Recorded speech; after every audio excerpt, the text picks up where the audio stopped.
State Line Dolphins with John and Jimmy, brought to you by Jimmy Johnson's Big Chill. Nowadays, because we've seen young guys have some success, if you're not successful in year 1 or 2, now if you get put in a bad situation, it may end your freaking career. Well, everybody's on the clock right away now. Just look at the Miami Dolphins. I mean, Mike McDaniel, congratulations. You're the head coach of the Miami Dolphins. In 3 years, you're going to be gone. Just look at the last 12 to 15 years of Miami Dolphin head coaches. In your third year, you got to start, calling for boxes at Home Depot. and where's my next job going to be? Because that's the reality of the lack of patience in the National Football League. Everybody that moves to Florida that plays any kind of sports probably became obsessed with golf. Oh, yeah, for a little bit. Yeah, for sure. And then you realize you suck. Yeah, that's a problem. It's like gambling. Like if you win right away, you assume it's going to be easy, and then you don't win the next times. It was a $74 exacta hit that I split 3 ways with my 2 friends that I was with at Roosevelt Raceway that doomed me. That was it. Although, see, I can't say that this was in my DNA. If you're a degenerate, is it not part? It doesn't have to run in your family, but it is part of your emotional DNA. I mean, what drives you to, just a complete life of self-sabotage by spending your life gambling? The time. Wake up with Defo, joined by Lubie. Welcome to the Defo Show.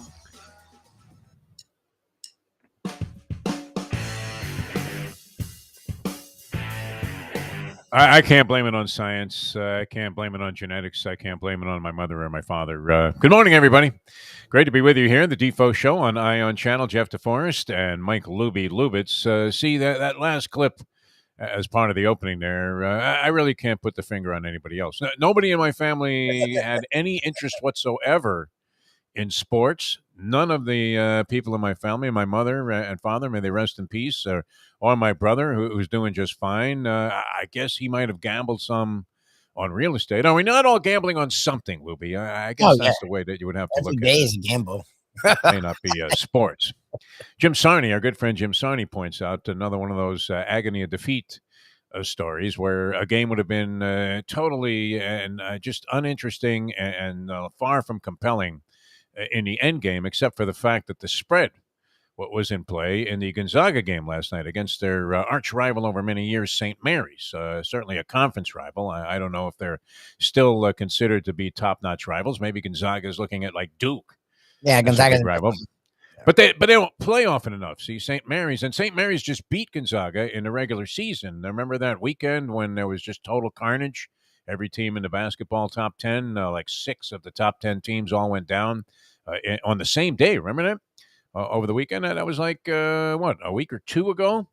But Gonzaga, no problem handling St. Mary's last night, and you probably would have turned that game off, except for the fact that, as Jim Sarney pointed out, our good friend Jim Sarney, longtime sports writer here in South Florida with the Sun Sentinel. We do lean on the Sun Sentinel a lot, considering that it does appear that they're as close to are they going out of business, Lubie, or are they just going to survive as an online thing? Are they pivoting like we did? They've it seems pivoted into online. They still do newspapers that I think are ridiculously cheap, but they do the subscriptions online. Oh, newspapers are extremely expensive. Just the opposite. Then, well, the price, on an individual copy, my New York Post, $2 for this. $2 used to be like a dime. Remember that? A dime, and you would get like a pencil with it, Leaving the track, there was always a guy selling newspapers. I guess, you had a guy selling daily racing forms. In fact, there was a veritable flea market leaving New York racetracks because you had the pretzel guy, the burger guy, the onion man, all of these different people out there. And then my favorite was the guy that was driving the trotter car, which a lot of you New Yorkers that grew up in, I guess, were starting to frequent racetracks in the 60s anyway, as I was. I remember the guy, and he wore a top hat and a tuxedo.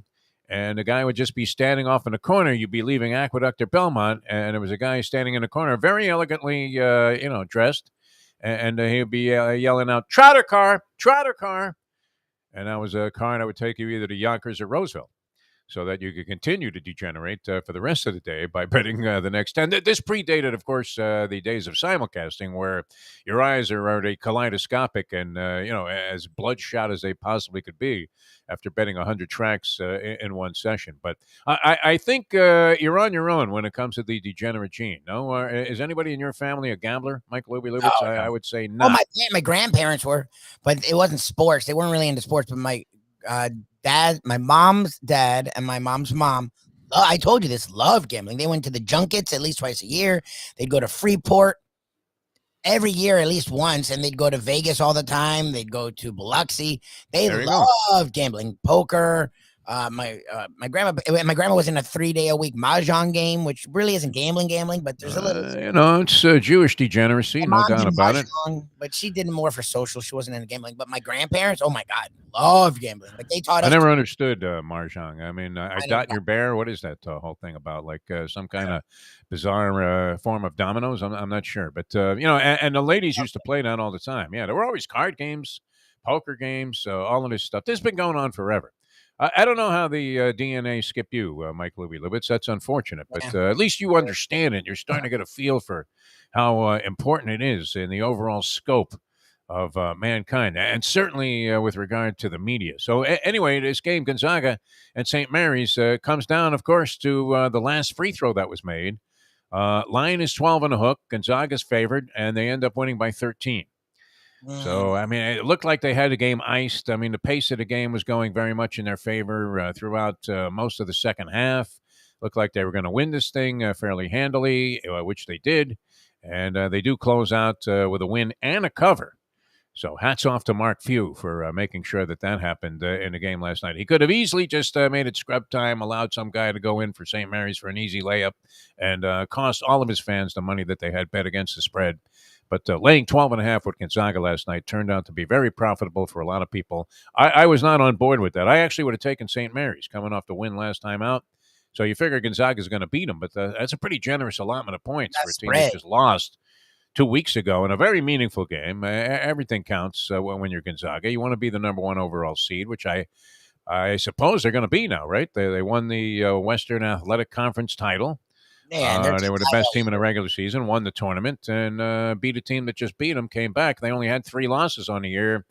I think it was Duke beat Gonzaga, and that was, I would imagine, one of those early season tournament games. What do you think? Yeah, they played early on. Yep. Alabama beat Gonzaga. I mean, they were when Alabama was playing some good ball earlier in the season, and then St. Mary's just beat them, even though St. Mary's, wasn't as sharp in league play and overall as they sometimes are. They were a little bit. I don't know that they were down. I mean, they still had a big upside record, but nonetheless, they weren't quite as good as they've been or formidable as they've been in the past. So 3 losses for Gonzaga, and I would bet every dime I have in my pocket, Lubie, that they don't win the national championship. What do you think? Wow. I mean, not a smart play. I have no money in my pocket right now, so that's an easy statement for me to make. I mean, yes, I am wearing pants. I don't want to go with one of those, what's the guy's first name? Tubin, the guy from CNN? Jeffrey Tubin. Jeffrey Tubin. There you go. We have that in common, a first name. But, you don't want to stand up when you're doing one of these video streams here on Ion Channel, and there you oh, shoot. I forgot to put pants on. Well, he was, doing something. It was a Zoom call. When those Zoom calls were going on, they had like 50 people on a Zoom call, and you could care less what the guy was saying. We were involved in one of those. Remember, with iHeartMedia, they were telling us how great everything was going to be and how they were moving forward in a very positive direction and how wonderful all of the talent was, and that, you know what, you guys are our most valuable asset. And they were also, they wanted to hear from you because what? Yes. You they wanted suggestions. Yeah. Yeah. If you had anything to say, what was they had some bizarre ass phrase, and I can't remember business phrase. That was absolutely ridiculous. Because if you ever said anything contrary to what these fools believed, you were pretty much punching yourself an early ticket to the big dance, which is dancing your way into the unemployment line. And I forgot what the phrase was, but it was one of these guerrilla tactic, and I don't want to get in trouble here. I didn't mean to say anything disparaging about Venus Williams. That's still one of the things that in the cancel culture that is just an abomination. That guy, I believe his first name was Jerry Adler, is his last name. And, still, struggling, staggering. I had a heart attack and everything. I mean, this really knocked this guy out when some guy from the New York Times suggested that he was making a racial slur about Venus Williams by saying that she was employing guerrilla tactics in her match by coming to the net. What the hell? It's a sport term. I mean, that's weird when they whatever. I don't see how you even make that connection. That's it came from war. It didn't come from racism. Like it's guerrilla, Rilla, gorilla. It's not gorilla. And I get it, fine, but like it's an actual known term that has something to do with war and equating war to sports. That's all, and it's been around. Zony attack, yeah, a surprise attack, I guess. I mean, it's actually I mean, a pretty good way where's- to describe her tactics, was it not? Exactly. Well, that's the Using thing, it's guerrilla a weird tactics. term to use in tennis, but the way the Williams sisters played, which changed the game from women's standpoint forever, was like that. It was actually very interesting to add that to tennis because that's how they played. Yeah. Unfortunately, the guy, he's looking around. I think Yeah, he's driving Uber right now, which has become very prohibitive. I did suggest this, and I think it's a way to solve all of the emotional stress that people are going through with the gas crisis, which, gas is escalating like 50 cents. There was a guy doing a report on the local news yesterday, which, by the way, thanks for reminding me to shut this TV off, Lubie, because I could see it flaring up in the background there on my Klitschko poster. You don't see it? The picture changing? All right. But anyway, a guy's doing a report on the local news here, and he's standing at a gas station. And while he's at the station, I mean, during the course of his 3-minute report, the price went up 50 cents. I get it. Well, I like the thing where they show it and it's just rolling. Yeah. I mean, it was like $4.01 a gallon or whatever, or $3.99. And by the time he finished the report, it was like $4.49. And they were changing the marquee. Remember when the guy used to come out? You would wait for the guy with the movie marquee, and he would come out with the big thing.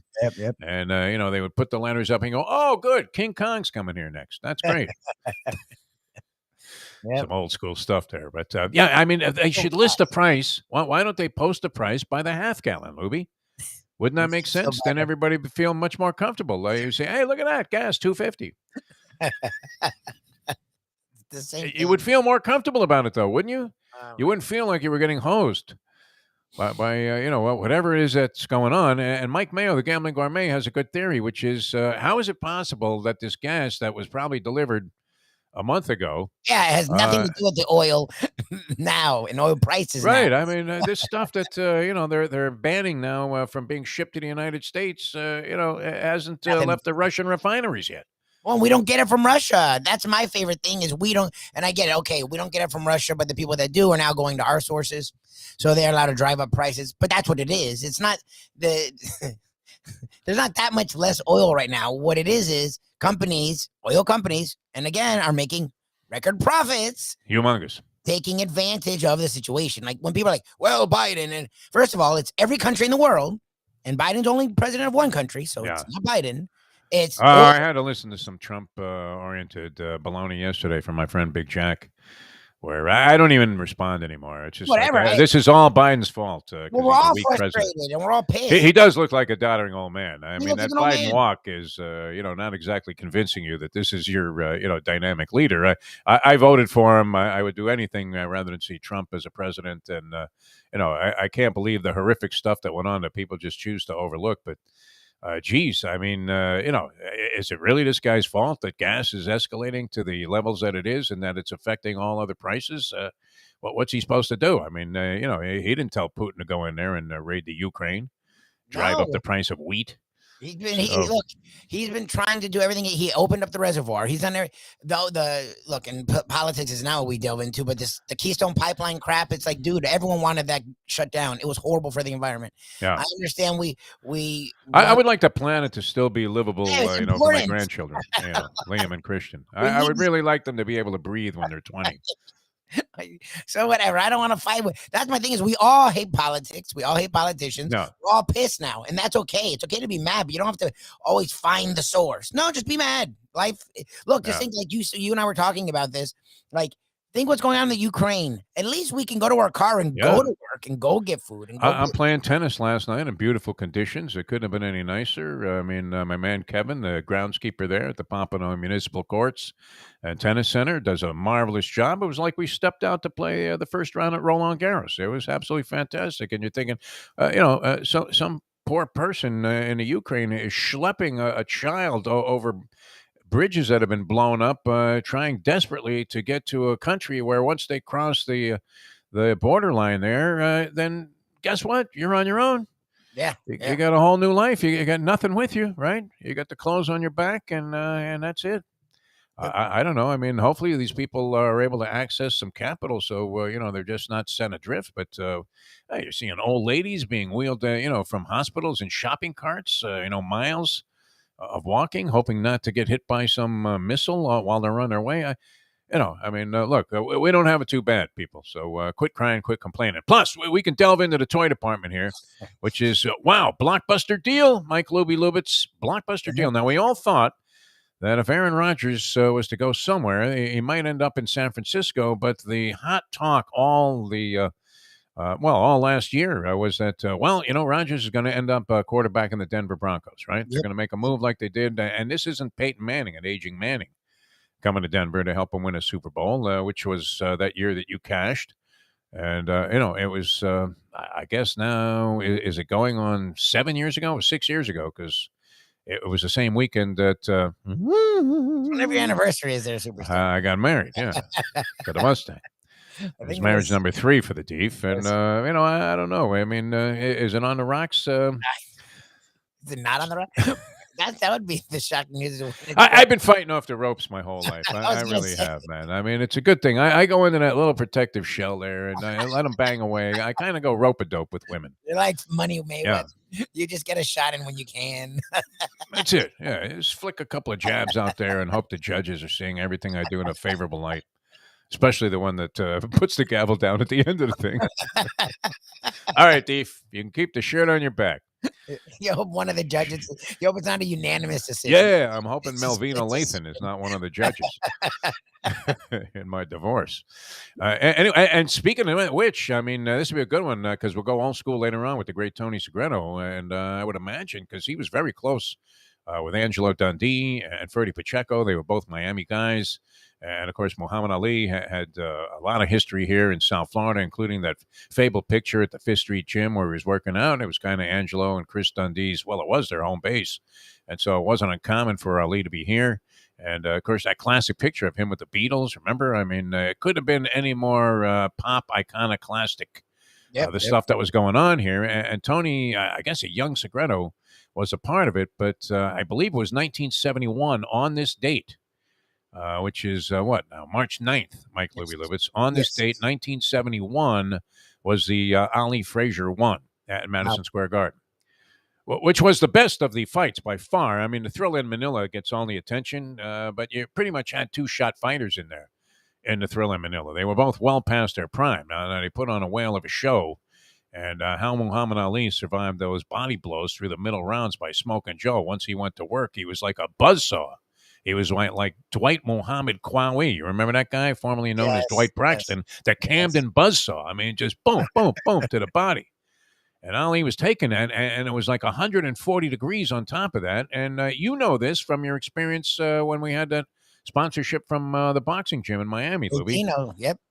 Boxing one round, and no matter what kind of shape you're in, boxing one round, especially at that level of boxing where you got Ali and Frazier in there, and the shots are hard, and they're not pulling any punches, and they're not just dancing around. But boxing one round is as exhausting as anything you will do in sport. Oh, no. I've been working out since That's one round. 18 years old. Did many different kinds of workouts. I've never been as tired. And like literally it was like 2 minutes in. And he's like, 1 more minute. I'm like, 1 more minute? 1 more minute? I've been doing this for an hour. I'm like, what is going on? Now imagine it's like 150 degrees in the shade. It's a nighttime fight. And you're there in like Kinshasa, Zaire, whatever. Yeah. Well, no, they're in the Philippines in this one. Zaire was the rope-a-dope thing with George Foreman. But, they're in the Philippines, for God's sake. Holy Manny Pacquiao. And you've got 14 more rounds to go after the first round, which Ali got off to a good start in the Thrill in Manila. And then the middle rounds, he was just getting pounded. And as the story goes, very legendary, as told to me many times by Angelo Dundee. And you can see this clearly when you watch the film or the video of the last round of the fight, which didn't take place because Eddie Futch gave it the little wave, and Frazier sat on a stool, and that was it. And Ali won the Thrill in Manila, and that was a huge differential. But Ali was ready to quit.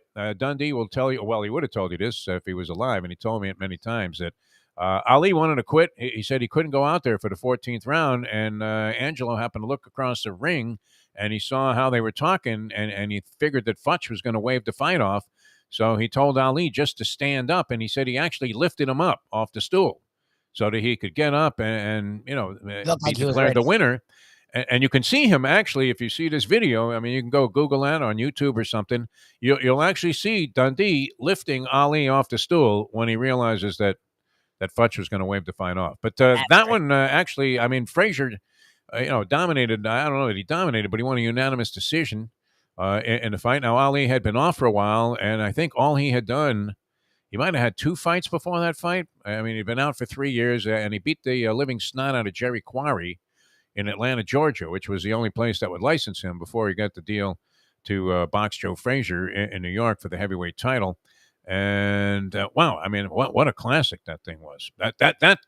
That's a hell of a fight to watch. If you're an Ali fan, it's a little difficult, but it's kind of amazing that he was able to even give the performance he did against Joe Frazier, who was just absolutely relentless. So that is now 51 years ago today that fight took place, and well depicted in the movie American Gangster. You ever see? You've seen that movie with I've seen Denzel, it. Russell Crowe. Yes. Good movie. I like that It's a movie. good That's movie. one of those movies I've watched a couple of hundred times when it's on. I mean, after a while, you like know every line. Yes. As Denzel Washington plays the gangster Frank Lucas, who took over the streets there of Harlem with the heroin business from Bumpy Johnson. And the great line in that movie, of course, is from the Asian drug dealer, who, and this applies to all degenerates, who says very calmly and assuredly to Denzel Washington when he comes over for one final shipment, which ultimately did him in, right? That's how they got to him and eventually had him sent to prison for a while, and all of his cronies put him out of business. Was and this is true with the racetrack people. Quitting while you're ahead is not the same as quitting. All right, I rest my case, Lubie. Gavel comes down. You're a free man. All right. So Russell Wilson ends up in the Denver Broncos fold. I guess he has to approve the deal. I would imagine they didn't make this trade if they didn't think Russell was going to sign off on it.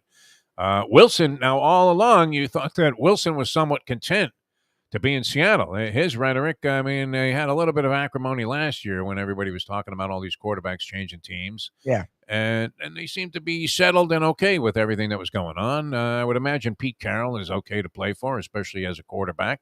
Certainly has done a lot of good for Russell Wilson's career with whatever philosophies he's used to run the Seattle Seahawks. They have the one Super Bowl title. They probably should have had another one, right? Should have had to. Yeah. With the Malcolm Butler interception, because Pete Carroll, to this day, you have to wonder if Pete Carroll at night cannot sleep for the first couple of hours that he attempts to, because he says, why didn't I give it to Lynch? I'm going to throw the ball in that spot. What, are you kidding me? All the decisions the guy's made, and that one bad one comes back to haunt him incessantly, I would imagine, and, eternally. I think he'll go to his grave thinking that he should have handed the ball off in that situation, because everybody else in the world knew that was the move, right? Yeah, they needed 1 yard, and they had 1 yard. I think it was second down, so that means you had 3 downs to work with. Don't get cute. That's the name of the game. Yeah, Don't get cute. Would have had 2 Super Bowl titles. So Russell Wilson's been playing 9 years, has a Super Bowl, went to another one that he probably should have won. Certainly no fault of his own that the Seattle Seahawks don't have 2 championships. Because he throws the interception there, but you know what? It wasn't a bad pass. It was like a miraculous play also by Malcolm Butler, who then immediately fell into disfavor with Bill Belichick, which is kind of weird. Yeah. Right? I mean, saves Belichick's ass in that Super Bowl, or Belichick loses. Has Belichick, would that have made them like 5-5 or something in Super Bowls?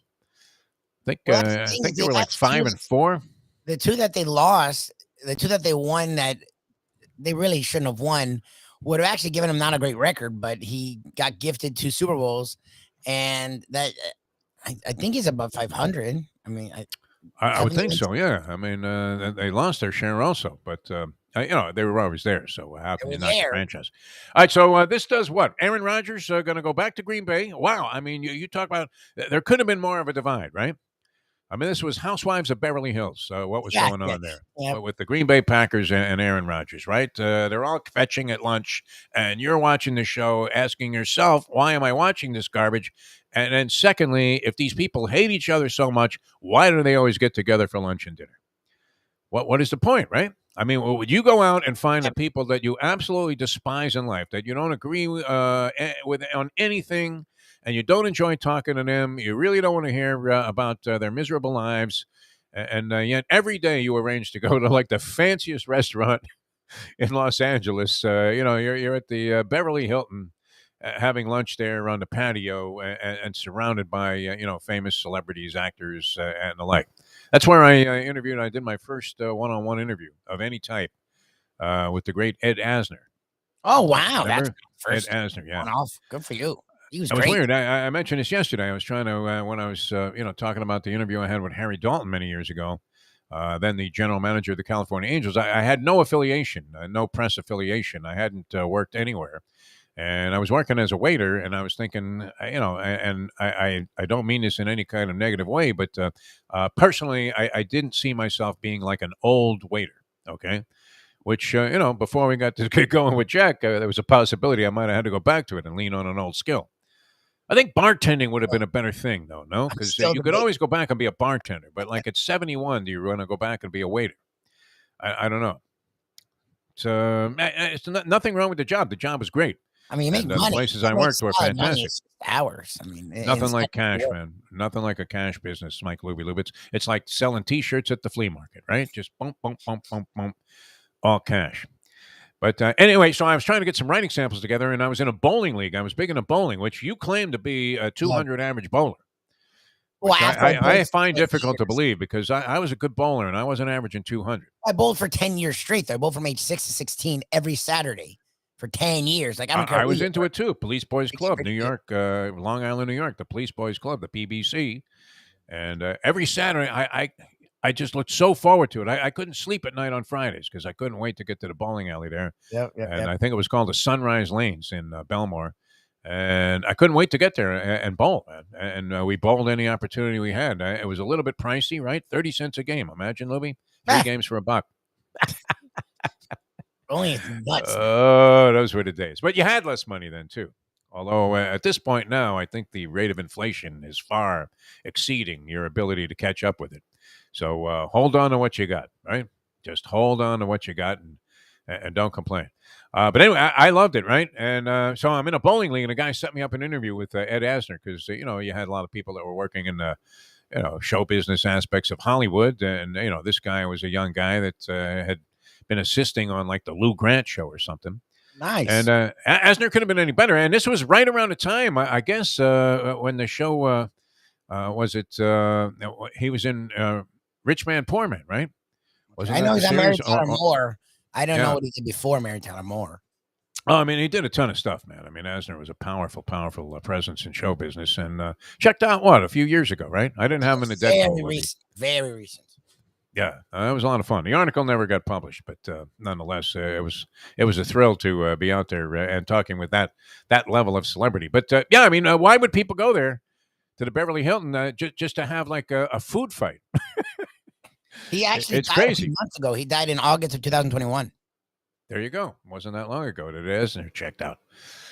So and the point being that Rodgers and the Green Bay Packers couldn't have been any further apart, at least according to all accounts.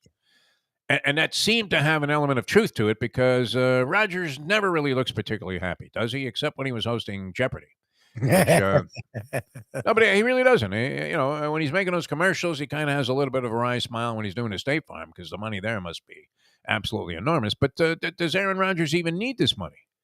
We were talking about this with John Conchemi, right? I mean, the guy's he's been making like $25-30 million for the last several seasons. Now they're going to pay him what, $50 million, which that shouldn't even be really considered outrageous, right? Isn't Mahomes in that category? So who would you rather have quarterback in your team right now? Either. For the next season, would you rather have Patrick Mahomes, still with a lot of question marks, even though he's great, or Aaron Rodgers, the back-to-back MVP at 38 years old? Well, and he limits the turnovers, and like Aaron Rodgers is right now still the best quarterback in football. But the deal is for 4 years now. With the NFL, it's not guaranteed. So who knows how much of it is actually guaranteed? Maybe he has a thing where he's a free agent at the end of each of these seasons. Who knows? Like a LeBron thing. I thought there was a good chance that he would end up in San Francisco. That's what I thought. But that never really got any steam going of any legitimate nature. So so what does Russell Wilson do for Denver? I don't recall Denver being any juggernaut. I mean, are they literally a quarterback away from being a Super Bowl team? They gave up a lot for this guy, an awful lot. He's 33 years old, but he's been in the league 9 years, which I don't know. Yeah. Well, he's one of those guys that plays till he's 40. He hasn't been hurt, and the way he plays, he actually doesn't get hit a lot. So if these other guys can play into their late 30s, early 40s, then there's no reason why he couldn't. I just don't know if he's going to be great for another 5 or 6 years, but he should be great for 3 to 4. You would think. Now do they have the personnel to take advantage of what Russell Wilson is capable of doing? I mean, how's Denver structured? I don't recall being overwhelmingly fascinated by anything the Denver Broncos were doing last year. Do you? Supposedly, didn't they have this old fart coach too? They got rid of him, right? Fangio's gone. They got rid of Fangio. They supposedly, football people have been for the last 2 years hot on Denver. They have a good young defense. They have a good young offensive line. They have a good run game. Jerry Jeudy is a receiver ready to break out and become one of the elites. They haven't had a quarterback. And that's what people, I don't know their team at all, but that's what people say around the league is they can get a quarterback. The problem is that division's not easy. Like the Chiefs aren't going anywhere. The Chargers are ready to burst. The Raiders just made the playoffs. Like that division is a freaking war now. All right, well, we'll see how that works out. It was a pretty hefty price to pay. I don't know that it was so imposing in this year's draft because this year's draft doesn't appear to have it has like zero sizzle to it. People question, some of the better players that are going to be taken in the top 5 even as to whether or not their heart and mind is totally dedicated to football. And quarterbacks, don't exactly move the needle into the red, do they? But when you're looking at the available quarterbacks, the best guy, they're talking about the fact that he has small hands and may have certain other appendages that might be a little bit on the undersized. I don't know. Why don't they just come out and say that? You know what? This guy, I don't think he's got nothing down there. Nothing. I think it's literally so weird when they start analyzing anatomy of players, like the actual physical anatomy, not the anatomy of their game. But, you talk about, just doing an autopsy on a guy's reputation. Oh, my God. Coming out with the small hands thing with Kirby Pickett, the Pittsburgh quarterback, who was he overwhelmingly good? Kirby Pickett, I know Jimmy likes him because he's a Pittsburgh guy. Kirby really bad.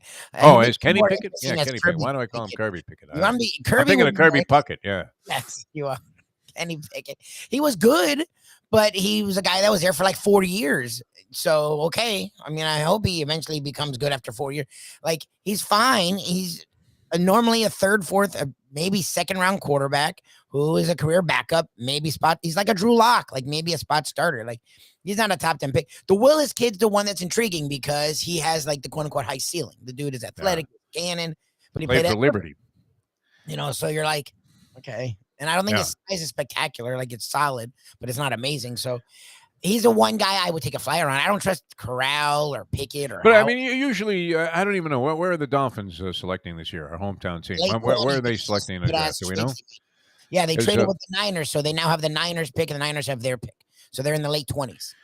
Okay, I mean, there's zero speculation as to what they might do, right? I mean, you're hoping they grab an offensive lineman that can do them some good. Lineman or receiver.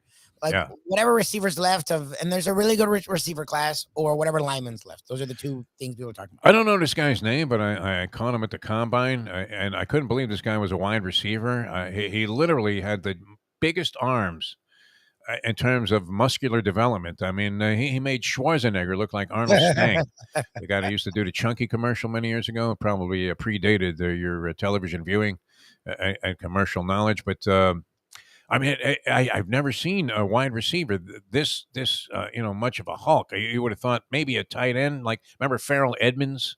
I've heard of him. He was ridiculously well built, and then at the same time he had the Manos de Piedro. He had the hands of stone, man. I mean, Farrell. You want to get a laugh out of an ex-Dolphin player that played in that era? Just mention Farrell Edmonds in the hands of Stone. Oh, he dropped so many balls. Yeah, there was a guy for the Jets many years ago when I was a Jet fan, and his name was Richard Castor. I don't know if you remember a guy named Richard Castor. I don't remember him. I've heard of Richard Castor yet. He was a new breed of tight end. I mean, he was taller than most tight ends. Most tight ends at that time were also known for their blocking. Castor was a straight, flat-out sprinter, and the guy could fly for a guy that was playing that position. And I want to say, I mean, he was huge in terms of height for the day, especially, right, where you had tight ends that were like 6'2", 240. And this guy was like 6'6" or something along those lines, or Richard Castor, but he couldn't catch. His hands might have been only second to Skeets Nehemiah in terms of being completely incapable of catching a pass. I mean, it was an embarrassment, and he'd be wide open right down the middle of the field there. Right, there's Castor wide open. Oh, my God, he dropped it again. And the fans are going crazy. All right, so that was a big move in the NFL yesterday. Russell Wilson going to the Denver Broncos. The value of the trade. Now, they got 3 players. I'm assuming the player package probably was to accommodate whatever salary cap considerations they had to take into account. But they give them their first and second round pick plus like a 5th round pick this year. And their first and second round pick and like another pick. It might have just been a first and a second next year. So, I mean, you talk about, I don't know, is that really mortgaging your future, especially if you're looking at a draft that I see almost no sizzle with this year's draft, Mike Lubitz. I think it's great for the defensive ends. There's a lot of good receivers, and it seems to be pretty good for offensive linemen. I mean, otherwise, yeah. Look, we always go by the quarterbacks, and the quarterbacks are the worst class in like a decade, like since the E.J. Manuel. I haven't even seen Mel Kiper on TV yet. Now we're already in March here. Yeah, that's the thing is like they're talking draft, but they're not pounding it because people don't give a shit. It's a good way of putting it. Yeah. Well, we'll have our draft special coming up. In fact, Jack has recommended that we go ahead with our plan to do 17 straight days of draft here on the show. And just an unwavering effort to drive away whatever audience we've built up to this point. Yeah, just all of you guys, it's been nice. Lubie's going to have his Combine Chronicles, and then we'll go into draft coverage. What is today? The 9th. I've already mentioned that. And it's the end of April. All right. So just before the NCAA tournament, we'll begin our draft coverage. There was that level of obsession with the draft. I would imagine it's not unique to this town, although we didn't have a whole lot to discuss many years ago before we had the other 3 pro sports in town, which 2 of them are thriving and nobody cares. Yeah, it's really crazy, right? Last night was great. Yeah, the Panthers they beat Pittsburgh on the road.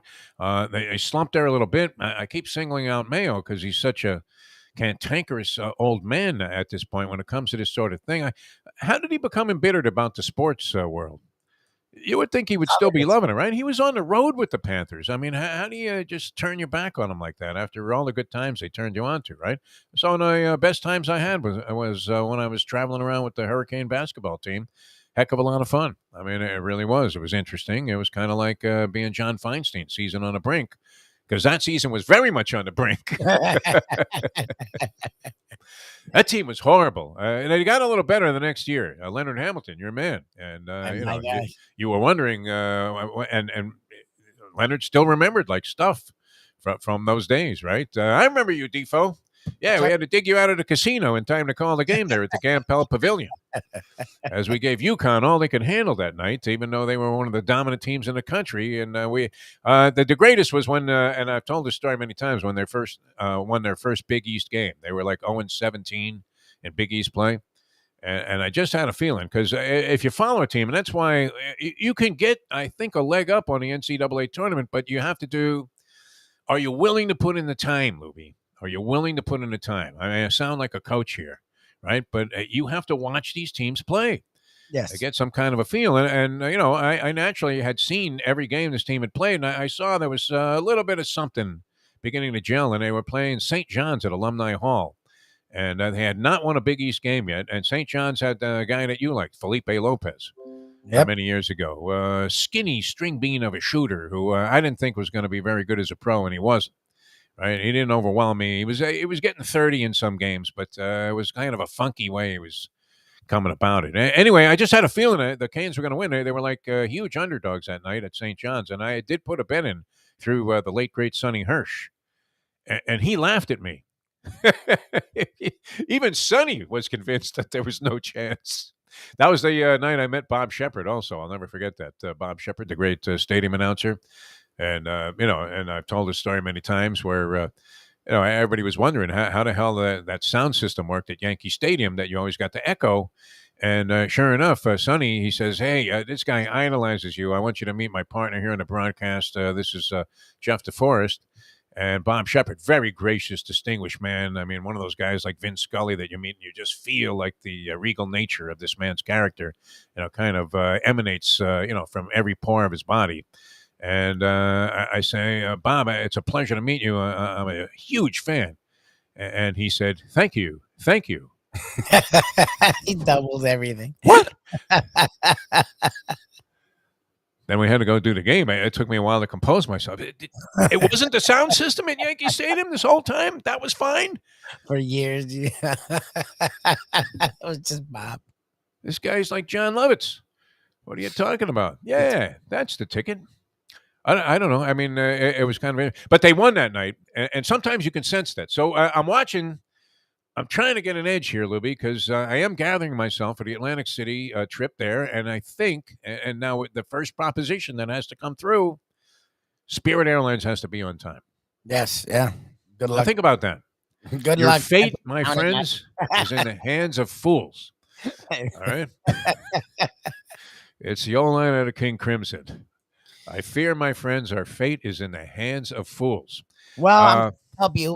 We usually don't start having Blake Chadwick on until next week. Yeah. But because you've been pounding this thing about trying to know and being ready and this and that, he's going to come on tomorrow.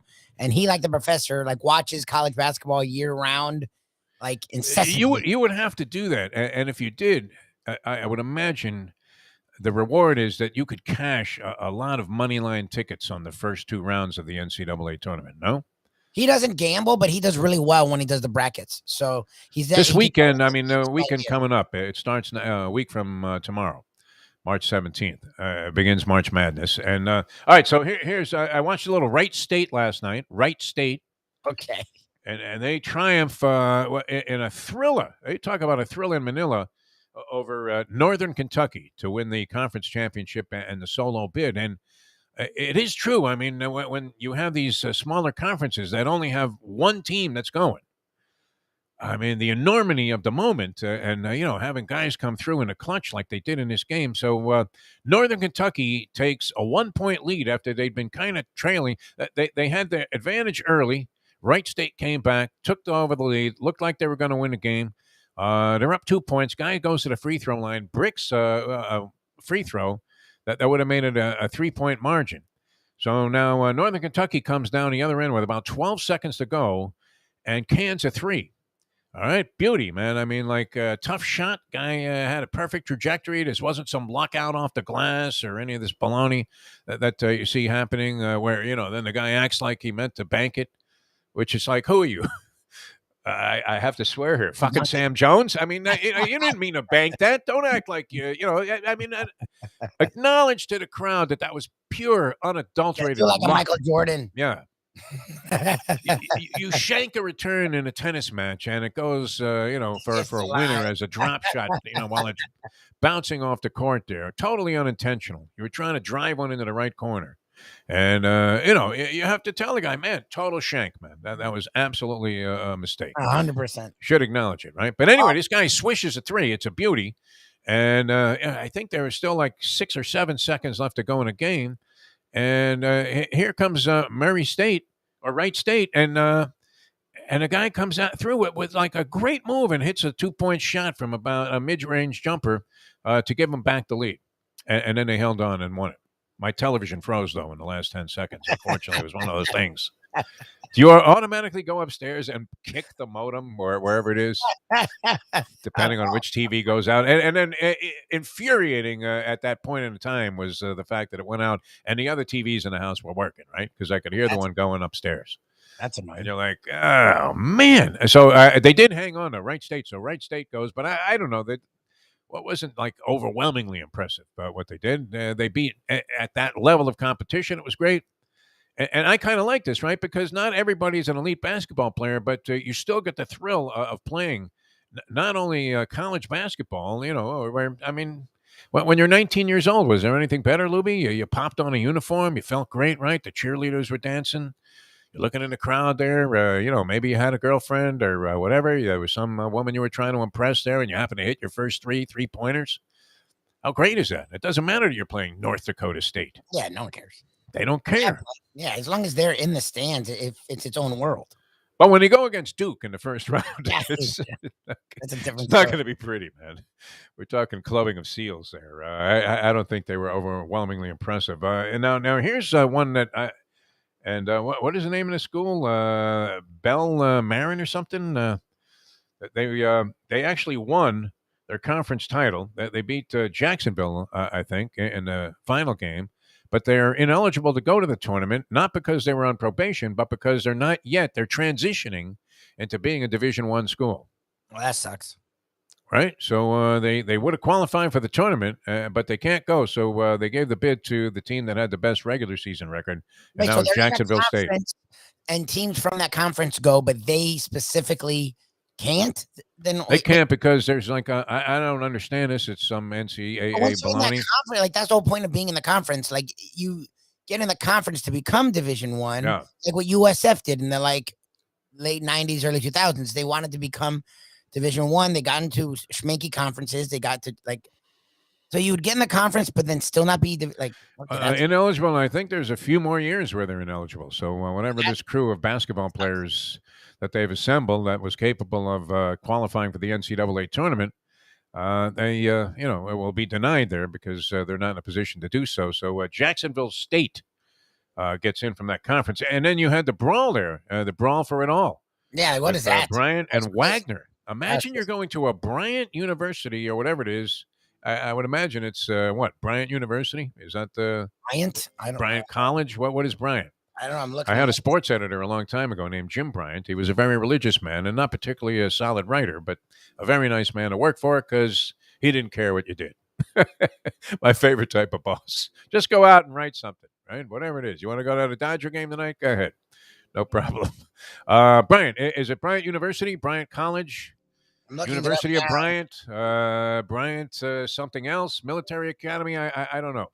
Anyway, they win, and there was a 30-minute delay in the game because there was a brawl in the stands. They literally bowled over Wagner, and then they beat the crap out of their fans as well, which was kind of ugly. It was a very ugly incident. But you see what it means to these guys. University. University. And where the hell is that? Do we have any idea? What do you have there on Google? Bryant University is where? Smithfield, Rhode Island. Smithfield, Rhode Island. Okay, so a nice East Coast team there. Anyway, they were very, very impressive. And I don't know that are they good enough to win an opening round game against a much loftier seed? That would be the question. Bryant. You can make a small case for them. And South Dakota State also gets in with a win over their arch rival, North Dakota State. North, Ooh. south, That north. must be very It's like San Francisco, L.A., right?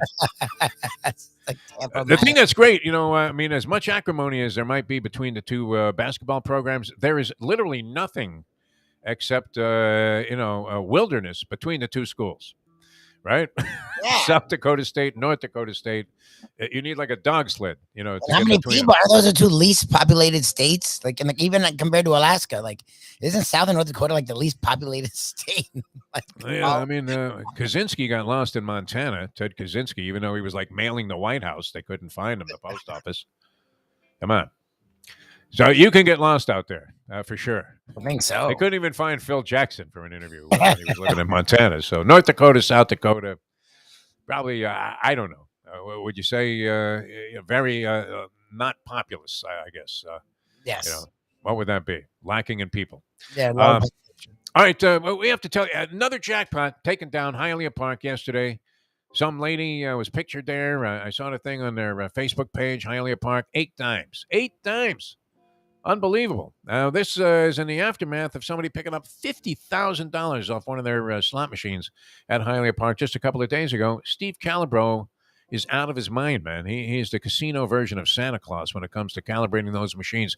You can win, and that's a big thing, right? You hate going into a casino where you know it's a stiff, right? The local casino here where I end up punching away on the horses because it's closest to my house and who could afford to drive.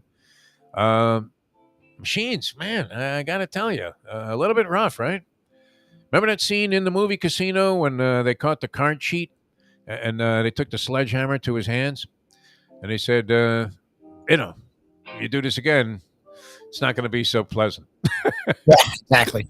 That's how you feel. Like you just had your knuckles busted by a guy with a small sledgehammer, right? I mean, you don't want to feel that way when you go to a casino. You'll never feel that way at Hialeah Park. You're always in there with a big shot. You can feel the buzz. People are winning. You hear the yelling and the screaming. It's just absolutely great. Champion Simulcasting Room, a 3-year-old campaign in full swing, man. A lot of great races coming up. And we're going to head towards the Spring Classics there, the Kentucky Derby Triple Crown races, Preakness, Belmont Stakes. Great place to go, the Champion Simulcasting Room. If you haven't tried it out, check it out for yourself. Trust me, as Tony Segreto would say, a horse racing degenerate my whole life, and I love it there, the Champion Simulcasting Room. It'll be better than, trying to fight my way through those quasi-mafioso that occupy the Borgata. They're always the ones in the sweatsuits. Which is like, did you just go 12 at De La Hoya, or you're trying to convince people that you're in the mob? But anyway, I mean, and you got to negotiate and navigate a lot of traffic in some of these race books just to get there, and especially with the NCAA tournament. Champion Simulcasting Room, it's a room designed for horse players, by horse players, and by horse people. I mean, it's just absolutely fantastic. Poker room is great. You're going to love it. Food and drink all over the place. Just absolutely top-notch and dynamite. Hialeah Park, a great place to go and make your plans to get out there. Check the calendar of events at hialeahpark.com and go ahead, clear your social calendar and take in an afternoon, an evening, even an early morning at beautiful Hialeah Park. All right, we're coming back with more. Tony Segreto goes old school with us. And that's brought to you by Texas Roadhouse Restaurants, also Catholic Health Services. I'm Jeff Deforrest. He is Mike Lubitz. Tony has to have a story about that 71 fight. You think he was there in his capacity? Philippines? Are you talking about in the Philippines? No. This was at Madison Square Garden.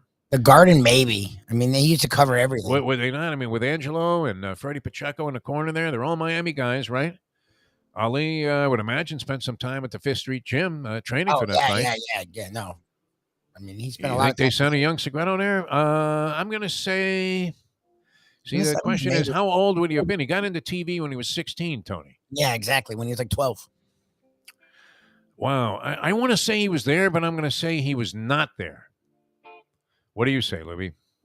I want to say he was there, and I would be thrilled if he was. Absolutely. I'm going to say he was. He's checked. He's in the on deck circle, so he's hearing everything we're saying. Yeah. I'm going to say he was, and you can say he wasn't if you want, and we'll bring him on. But I'm hoping you were right, because I would be thrilled to know that I actually had somebody on the show that was at that fight. That would be absolutely fantastic.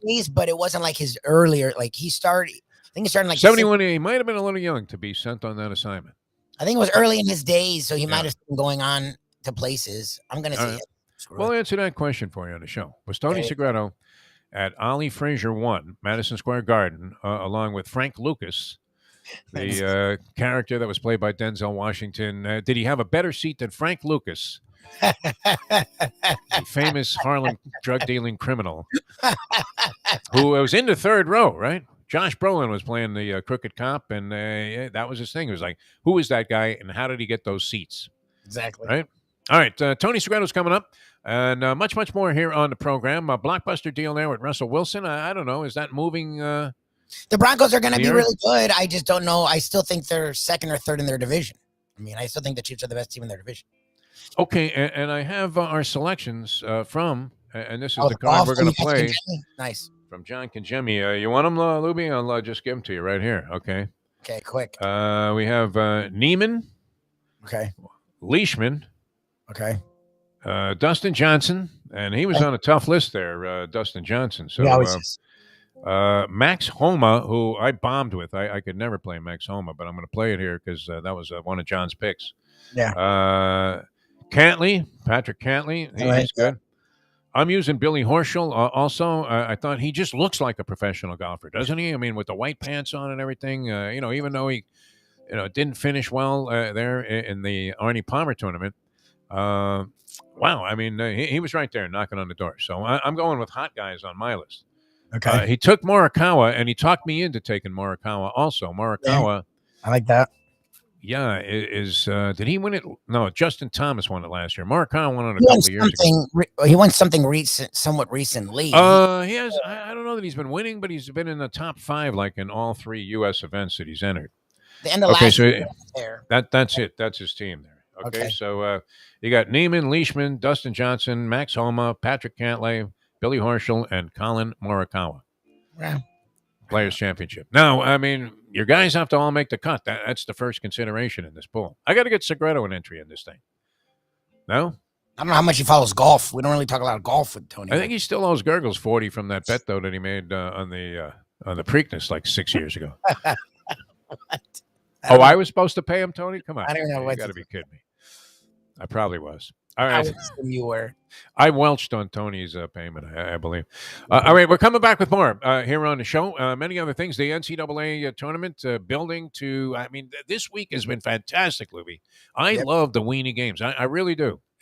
I absolutely love them from a lot of different standpoints. I'm kind of a grassroots sports fan.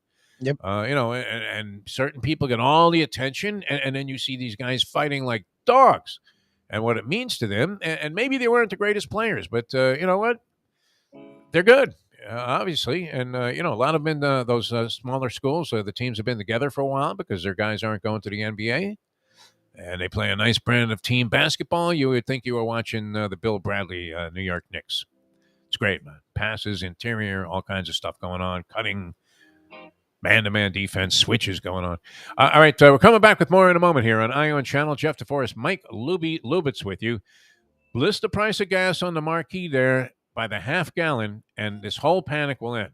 Everybody will feel a lot more comfortable, right? Hey, look at that, gas, $2.50. It'll be great. All right, back with more in a moment. Now that. The time. Should we not be in some kind of public office, Lubie, the way that we are capable of solving the problems of the world? Just put it up by the half gallon. Everybody will think it went right back down. All right. It's 7:57. It's Tony Segreto here. Let me ask you a question. What do you look for when you go out to eat? Good food, obviously, friendly atmosphere, not too loud, but good energy, reasonable prices, and a place where you feel comfortable. You're talking about the Texas Roadhouse. Good for a family, good for a date, or just a night out for yourself, and prices that will make you extremely happy. Their ribs unmatched. Steaks hand-cut every day. Everything, and I mean everything, is made on site, including their incredible bread. Trust me when I tell you, Texas Roadhouse, your restaurant, your destination when you say, where should we go and eat tonight? From the newly renovated sports bar to the beautiful bayside views captured at the Tiki Bar, Jimmy Johnson's Big Chill has it all. Located at mile marker 104, the Big Chill also offers waterfront dining while experiencing breathtaking sunset views of the Florida Keys. It's simply the hottest spot in the Keys to cool off. That's Jimmy Johnson's Big Chill at mile marker 104 in Key Largo. For more information, call today at 305-453-9066. Any time of year, things can happen to your home or business, and the insurance company can be your friend, but they also can be your enemy. Horizon Public Adjusters, Justina Testa, are here for you to help this process go so much easier. 7 to 10 times more money recovered with a public adjuster than if you went on your own. If there's no recovery, there's no fee. Before you call your insurance company, call Horizon Public Adjusters and Justina Testa at 954-809-8752. What we gonna do right here is go back, way back into time. We are now kicking it old school with the one and only Tony Segreto, brought to you by Catholic Health Services and Texas Roadhouse. Tell me, doctor, where are we going this time? Welcome back to the show. Jeff Deforrest, Mike Lubitz with you. The Defo Show here on Ion Channel. Jack Namer's fabulous organization. Big things happening. A lot of moves being made. Lubie tells me we're picking up steam all over the place. Our other outlets are also doing very well. Believe Podcast. Well, it's Believe Network now. And 5 Reasons. Really getting a lot of steam here, especially with the local focus that we have sometimes here on the show. Now, we want to zero in on this. And it's always great to get to Wednesdays and go old school with our good friend. I mean, we love this guy. He is a prince of a human being. we have our take our liberties with his good name and his reputation, but Yes, you nonetheless, do. he puts up with us, man. It's only a matter of time. If baseball wasn't locked out, he might be wearing a chest protector today just to come on the show. I don't know. I always thought that you did don the tools of ignorance. Tony Segreto. We welcome Tony Segreto in to do some old school. Why is it I thought you were a catcher at I Hialeah have High School? no idea why you thought I was a catcher. I have no idea. Were you like but a second baseman of yeah, I gas was house gang actually. type of I was capabilities? actually a second baseman. I wanted to be, kind of be like Bobby Richardson, and then but today I come with a chest protector and a helmet every day because I don't know how you guys what kind of body blows you're going to throw at me now, because you basically have salt and pepper here, right? Yeah. You got I try to bring a little. It's bit more of like sugar normalcy. and hot sauce. I would say. I try to bring a little normalcy to this group. I try to bring a little some thoughtfulness to it, and all I do is get I get nailed. We pound you, I get nailed. I get nailed. You literally get absolutely shelled. nailed. Yeah, I mean, I do. I get shelled. Yeah, shelled. So good morning, everybody. How are you, Tony Segreto? I'm doing great. I'm doing legendary broadcaster. Spent a lot of time here in South Florida, both in sports and news, and then of course George Michael Sports Machine, legendary fill-in to the point where the man himself didn't even want to do the show anymore. He just said, Segreto, you're better at this than I am, so it's all yours. But I do remember your days doing that, and now always involved in a zillion different things at very high levels. So it's a pleasure to have Tony with us here on the show, brought to you by Texas Roadhouse Restaurants and also Catholic Health Services. All right, we posed this question. I'm thinking you were a little too young. Yeah, I heard the question. In 71 to have had this assignment, but you might have been around these guys at that time, were you? I was around Ali almost every day. Almost every day. Now, did he train at Fifth Street, the Fifth Street gym in Miami for that fight? Yes, he trained at Fifth Street, and my job early on was to go to the gym and film his workouts so that then we'd get them developed and we'd give them to Angelo Dundee, and he and Angie would go through the workouts much like a football team would go through practice and pick out little things here and there. So but in 71 my first road trip actually was for the championship game against the Steelers. Oh yeah, okay. Yeah, and the reason that trip became reality for me because of the tragedy, because of the flight. If you recall, the night before the game, the flight, the Eastern Airlines plane went down in the Everglades. Wow. And I'm trying to. You mentioned the Steelers game. The Steelers playoff was that game. 71, 72, 73? I think it was 71. Yeah. Okay. And it was just a horrible day. And I get a call. I had gotten. It was a Saturday morning, and I gotten a call from Bernie Rosen, God rest his soul. He said, "Listen, we've got to get you on a flight right now to Pittsburgh because one of our producers who was in Pittsburgh, his in-laws were on that plane." Oh no! And so that was my first trip. But I had been at the Ali training sessions for that Frazier fight, and I remember Angelo saying something to me to the effect that if he listens to me, we have this thing won. The problem is getting to him listening to me because he just knew he was better than everybody else. He knew he was faster. He knew he was stronger. He knew he worked out more. He knew he was more prepared. Was he at that point? Because the common theory is, and I believe this, that he really did lose his prime with the 3 years he was out, and he'd only come back. And I want to say, did he have one fight against Quarry before he had that fight, or two? I think it was two fights before. I want to say two also, but I remember. Again, that's when his training went to a whole new level after that 3-year hiatus. Went to a whole new level. His road work, his jump roping, everything, and y'all, maybe you're all nodding your heads going, yeah. But you have to understand, this man was a specimen. And Defo, you can certainly relate to this. Probably he could have been a tight end. He could have been a power forward. He could have done very athletic. The most athletic heavyweight ever. He could have done anything he most wanted to do. Yeah. And he not only was he strong, he was quicker and faster than any other heavyweight in the history of boxing. Yeah. Yeah, He wasn't a absolutely. giant puncher, which probably hurt him, but especially he in that was era a little bit. he was relentless. That Yeah. jab was relentless, and Hands were blazing fast compared to any heavyweight. Also, I remember I remember shooting the speed bag and just amazed looking through the lens how quickly that speed bag was going and how we would try to slow it down. He was just remarkable.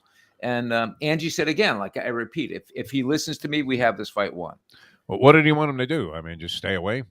Well, Angelo was one of those guys that he would go in with a game plan. Right. And whatever that game plan was, probably after the first round, thrown out because he would adjust to what the fighter was doing. And that's when Ali came up with. Ali never told him about the rope-a-dope. He never even indicated to. I don't think Angelo would have gone to Zaire if he knew about the rope-a-dope. Yeah, exactly. Everybody's watching, going, "What the." He's screaming at after the fight. Angelo gets me after he gets back from Zaire. He goes, "I'm screaming at him, going, what the F are you doing, man?" And Ali would come to the ring, to the corner, and go, "I got this. I got this. I got this." Oh, wait. So he came up with that on his own and never shared it. Never told Angelo. Oh, geez. I mean, it's a strategy you're looking at, wondering, literally, how much money does he have on Frazier? What are you thinking? How much? Or on Foreman in this case? Yeah. Well, how many body blows can you take? How many blows to the kidneys can you take? I remember those speedboat drivers, the guys that would go that. In the cigarettes, they would go from Miami to New York and try and set a record time. Don Arano was Don Arano in particular would tell me stories about how when the race was over, how his kidneys were so beat up that it was. I mean, he would have to go to the hospital basically. And I don't want to. It happens to me on a Ferris wheel. I mean, I don't want to get graphic about it, but so I would think to myself, how much can this man take? How many body blows can he take? But man, he wore these guys down and then started dancing around the ring and doing his thing. And Ken Norton was no bargain in that regard either. The two fights he had with Ali. Wow. No. He just pounded the living crap out of him. All right, so you weren't there on that fight 71. That was the best of the three fights, actually. Oh, absolutely. I mean, the second fight was kind of boring. It was a 12-rounder. It was also at Madison Square Garden. And Ali, used that tactic where he pulled Frazier's head towards him and gave him the business, Ben Trice style.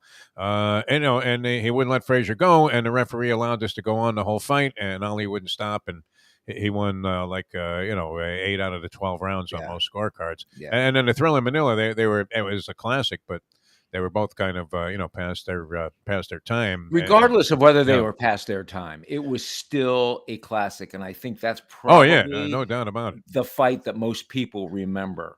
Yeah, I just do. I think that's one of the fights most people remember. I have to tell you, people ask me all the time, who's what interview do you remember the most? And other than my initial first interview, which, the first of anything is always something you remember with Jesse Owens. Your first interview was Jesse Owens? Segreto, no wonder you were destined for greatness. I mean, you talked about the interview. I didn't realize that was your first. Arguably the greatest athlete of all time. Of all time. But I mean, Jim Thorpe, Jesse Owens. I'm surprised you didn't have a session with Thorpe also. Yeah, well, that was a little before my time. Yeah. I mean, I know I'm old, Tiny Minush. I'm not that old. But to not just only interview Ali on, I can't even tell you how many times, but to spend the amount of time I spent with him and get to be in his presence, it's probably one of the greatest things, if not the greatest thing I ever was able to be a part of.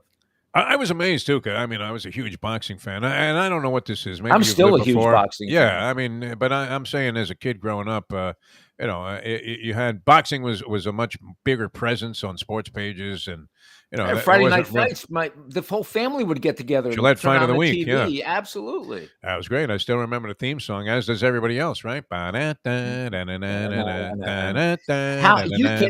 you cannot, excuse me, and I'm sorry for the interruption. You cannot see a Gillette product if you're our age, Yeah. on the shelf, whether it's aftershave Right. or shaving cream or anything like that. You cannot see a Gillette product without thinking of the Friday Night Fights. That's it. Da-da-da-da-da-da-da-da. And there's Don Dunphy ringside. Oh, you know, yeah. announcing And about the mic would Solo, come no down from color the man. ceiling. The Yeah. mic would come down from the ceiling. Well, that was Johnny Addy in there in the middle of the ring. The great Hey, Gino Johnny Addy I featured, gotta of tell you course, a quick. I as gotta our tell you a quick signature story. out.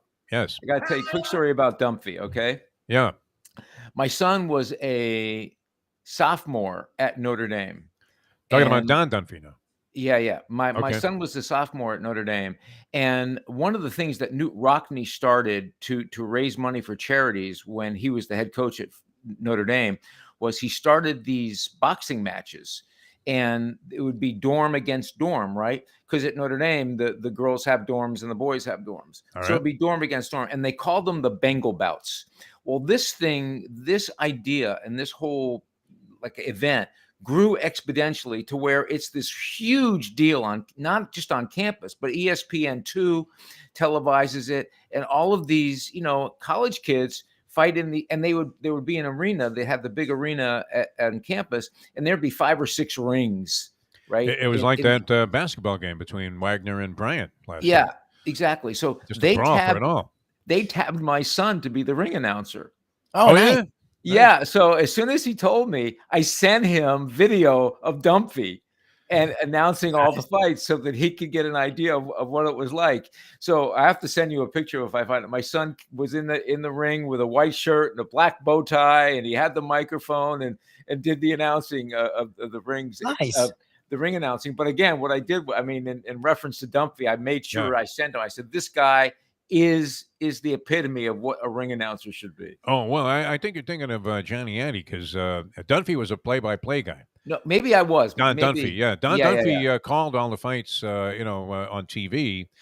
And I idolized this guy, man. I really did. And the fights were great. Eddie is right. You're right about it. Yeah. Gino Johnny Addy, yeah. And he was a little guy with a tuxedo. And there was another, and I should know this, but, being 100 years old, I can't remember the name of the other big time. That was New York what ring happened to announcer. me just now. I had Yeah. I had one of those. Well, brain you farts, juxtapose them, but that's at least a very understandable mistake. This is just a complete blank job on my part. I mean, the greatest ever, and his son is brilliant also, and obviously very prominent in the game in the Boxing Hall of Fame, Jimmy Lennon Jr. But Jimmy Lennon Sr.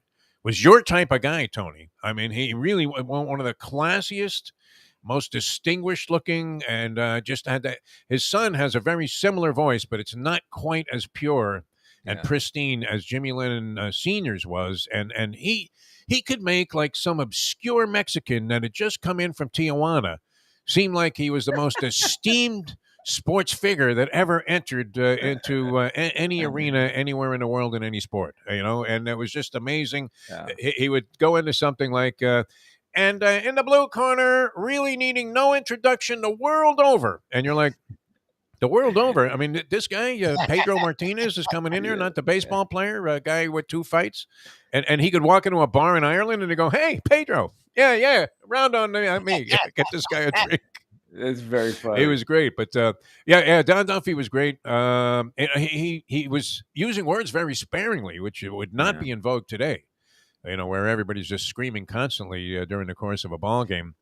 And by the way, it brings up something interesting because just real quickly, what do you think about this money that's being thrown around for color analysts, Tony? I mean, wouldn't you like to be back on the broadcast there with Sonny Hirsch? God bless them. Yeah. God bless them all.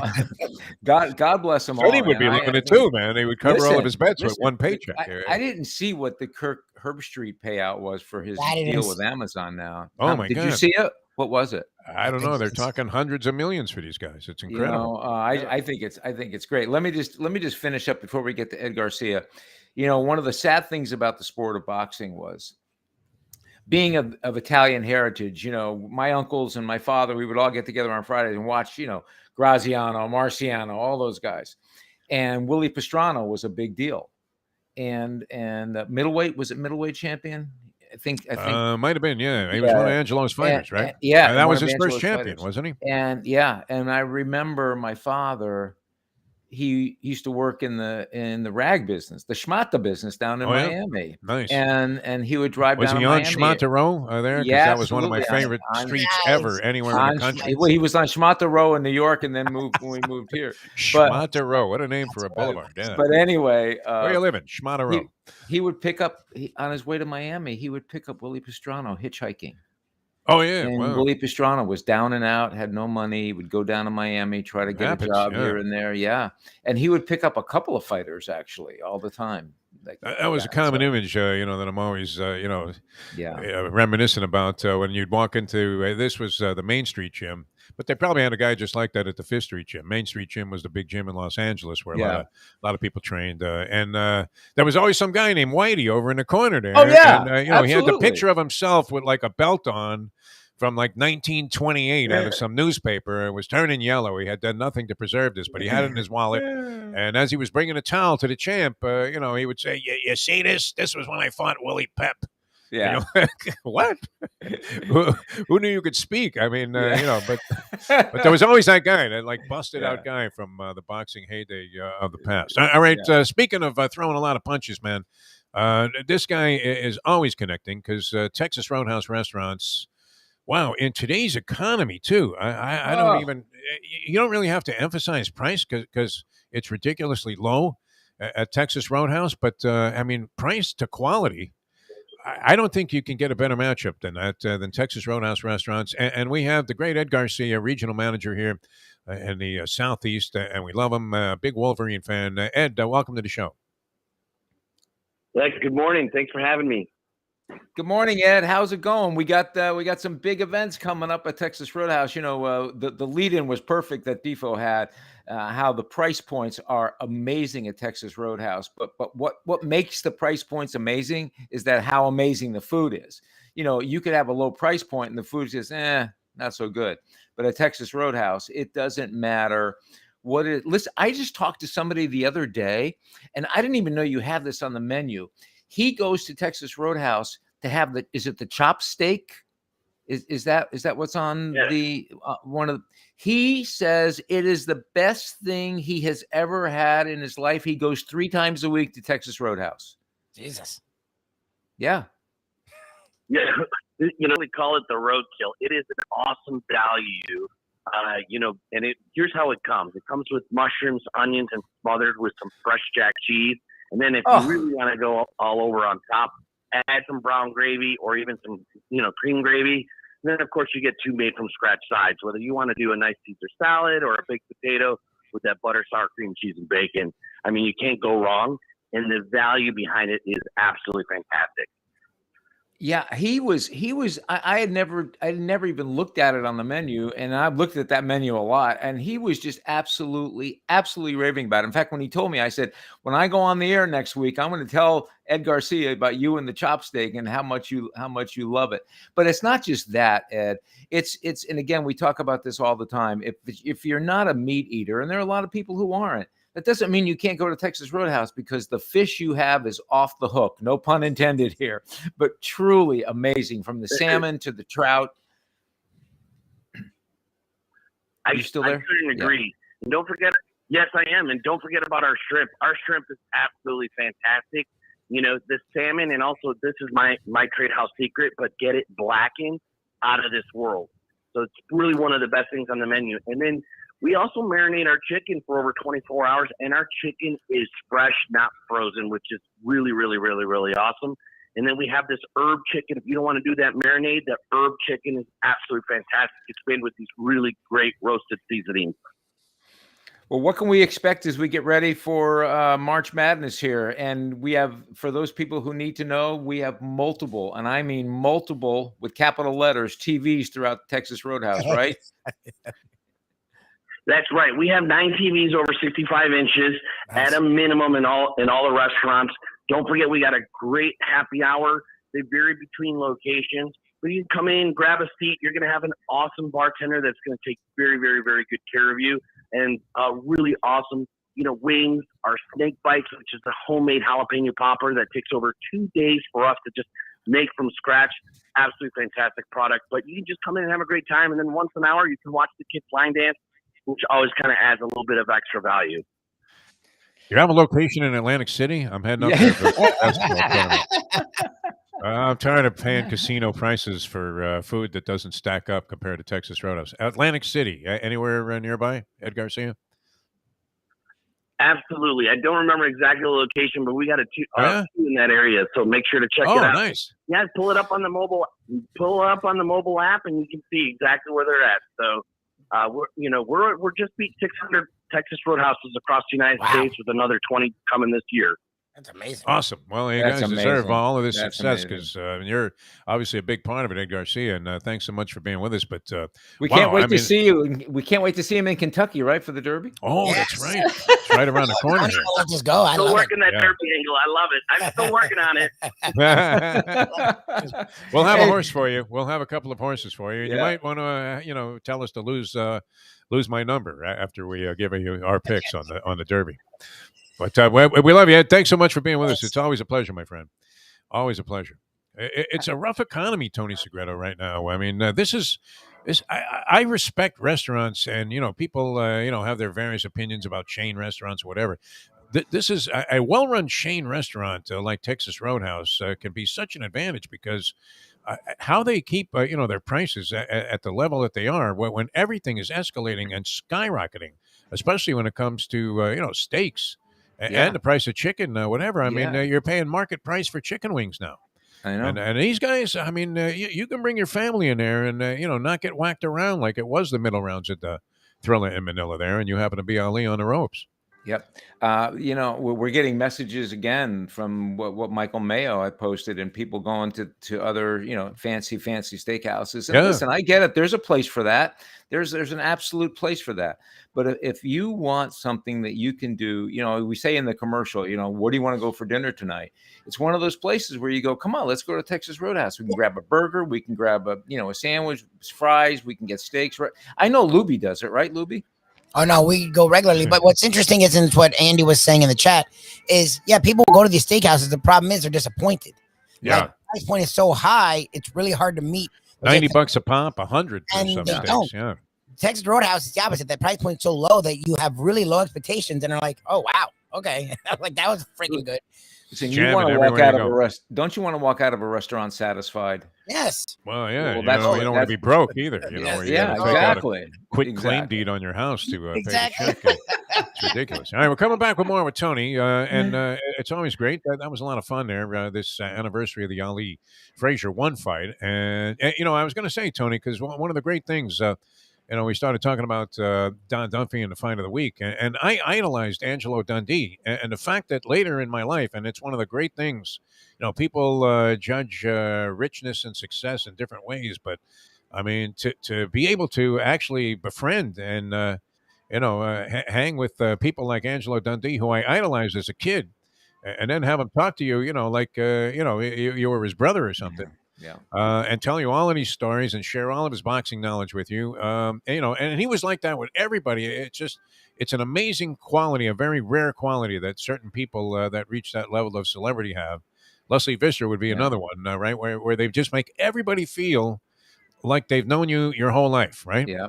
I would be, I was blessed to be able to go to his house. I felt like, when my father passed away, as you well know, Defo, it's a devastating thing. It's just absolutely devastating. Yeah. And between Angelo Dundee, I remember when Angelo Dundee, Ron Frazier, and Dan Marino Sr. literally became like advisors to me. Literally became mentors. And I remember one time sitting in the back corner of Runway 84 with Angelo and Mr. Marino, and them just spinning wisdom to help me, move beyond whatever was the issue at the time. And to be able to have that kind of wisdom from genuine men who you have just a deep love and respect for.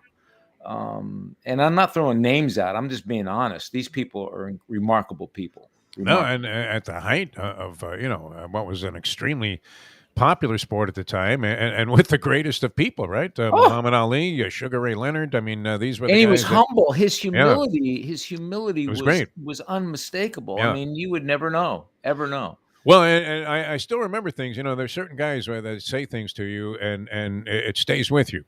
And I remember in one interview I had with Angelo Dundee, one of his theories was there's always somebody out there that can lick you. Yeah. Right. That's how he put it. So he said, no matter how great you are, there's always somebody out there that can lick you, and you have to be ready, to sort of contest that moment, realizing that, here's the guy that's in front of you, and he had many other things like that, that you thought to yourself, this is something, that separates him from the other guys because he had a very easy kind of homespun way of communicating these things. He was brilliant. I mean, he would get to the heart of it. He told me this story about he was asked by this journeyman fighter, very very similar to a guy like Quarry, probably a little under Quarry, but he was basically a punching bag for fighters who wanted to get ready for a big fight, right?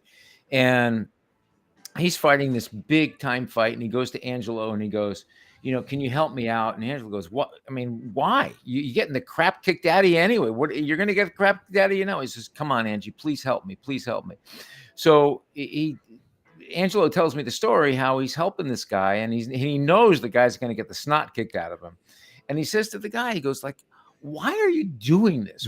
Why do you continue to get the snot kicked out of you? He goes, I want to keep my wife. He goes, I want to keep my house. But most importantly, my wife wants an air conditioner, and I want to buy her an air conditioner. So he tells Angelo this, and the guy gets in the fight comes around, and the guy gets in the ring. In the first 3 rounds, the guy is getting the living crap kicked out of him. Right. He comes to the corner, and Angelo is wiping him down, and Angelo looks at him and said, listen, man, you better make a decision, because right now that guy over there is stolen your wife. He bought your house, and he's buying your wife an air conditioner. So you better get your act together. The guy went out and knocked the guy out. Oh, wow. And wound up winning the fight. Yeah. That's great. No, Dundee was great. Another one that I remember he always said over and over again was that you don't know if you have a champion until you see the guy suffer his first defeat. Yeah, exactly. He was thinking that you had to see how a guy bounced back from his first loss. That was one of his big theories that he advocated. But great guy. Yeah, I mean, it's always fun. That precipitated the saying that Ali had, which was, the definition of a champion is how many times you get up off the mat. Yeah. Freddie was a trip also, Freddie Pacheco in his own way. I got the chance to call some fights early on when I first started doing boxing play-by-play, and Freddie was the color man on like the first 3 shows. And he was a trip. It didn't matter what he was saying because he had that frog voice that just went with boxing, right? Yeah. I'm surprised you got a chance to speak. He was sitting next to me on the plane to the Bahamas for Ali's last fight. Yeah. And Freddie and I were friends like you guys were friends, and I basically sat there for the 45-minute flight. I did not say a word. Freddie talked the entire. No, he knew he knew the game on the boxing calls. Yeah, I mean, and what are you going to do? You're not going to like step all over Freddie Pacheco as a green rookie that is calling his first fight on TV. How many times did you go to his painting exhibits? I was at his house a few times. I did a few things with Freddie, for various television shows, and it was always fascinating because you're looking, going, well, wait a minute, man, this was the guy that was saying, "Hit him, Muhammad! Hit him, Muhammad!" He was like a physician. He wrote books. He painted. And his artwork was, pretty well renowned. He was a Renaissance man. Yeah. Are you kidding me? He was never short of an opinion. No, ever. No, he always had something to say. He was great. All right. We're coming back with more. Tony Segreto, we're all school with Tony Segreto, having a good time. Tony also brought to you by Catholic Health Services. We'll tell you more about that great organization a little bit later on the program. Texas Roadhouse, we couldn't be any happier than to be linked up with them because, it might be our ticket to the Derby. I love this. This is great. It's not even us. This is amazing. Yeah. B, they've been loyal supporters of Old School with Tony Segreto since pretty much the inception. And Ed Garcia is a great guy, and it's an easy service and product to recommend. I mean, they're just great. So and people recognize that, and while people may have, as I said, some kind of snobbishness about it's a chain. Great place to go if you're looking for a can I just meal. weigh in on something? I want people to know this. And for those of you who don't know Defo and Lubie very well, they do not just shower people with love for the heck of it. They're not a. You have to pay us. They're not. Yeah, normally we're trashing people. No, Yeah. you're not. Listen, both of you. I have to, listen, It's always I'm going to legit. give you guys both credit for a second here. Okay, you're not a holler for dollar guy. Yeah. You really don't. The things that you I can present be. on this show was that maybe you're a holler for dollar guy, I Louie, can but be. I know Just Defo. tell me to Oh, find Louie, you. no, Here's I the mean, thing. when he sold his soul I and like- went to don't an believe- appearance at a Dick's Sporting Goods with Ryan Tannehill,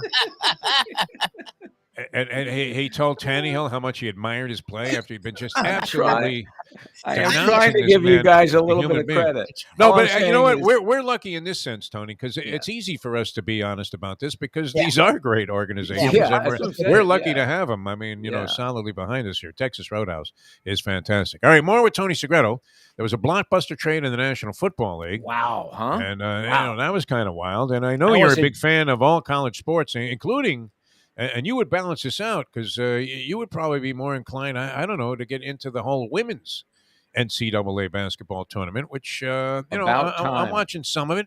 But, you know, they're getting some parity now in terms of attention, and that's good. It can only enhance the promotion of the game and maybe getting people to watch because it's come a long way. While I'm not a WNBA fan, I don't really care for whatever that brand of basketball is, and they have some really good players like Diana Taurasi, and unfortunately, you know, this Brittany Griner situation is ugliness. But you know, they have, Sue Bird is magnificent. You know, they have some great players in there.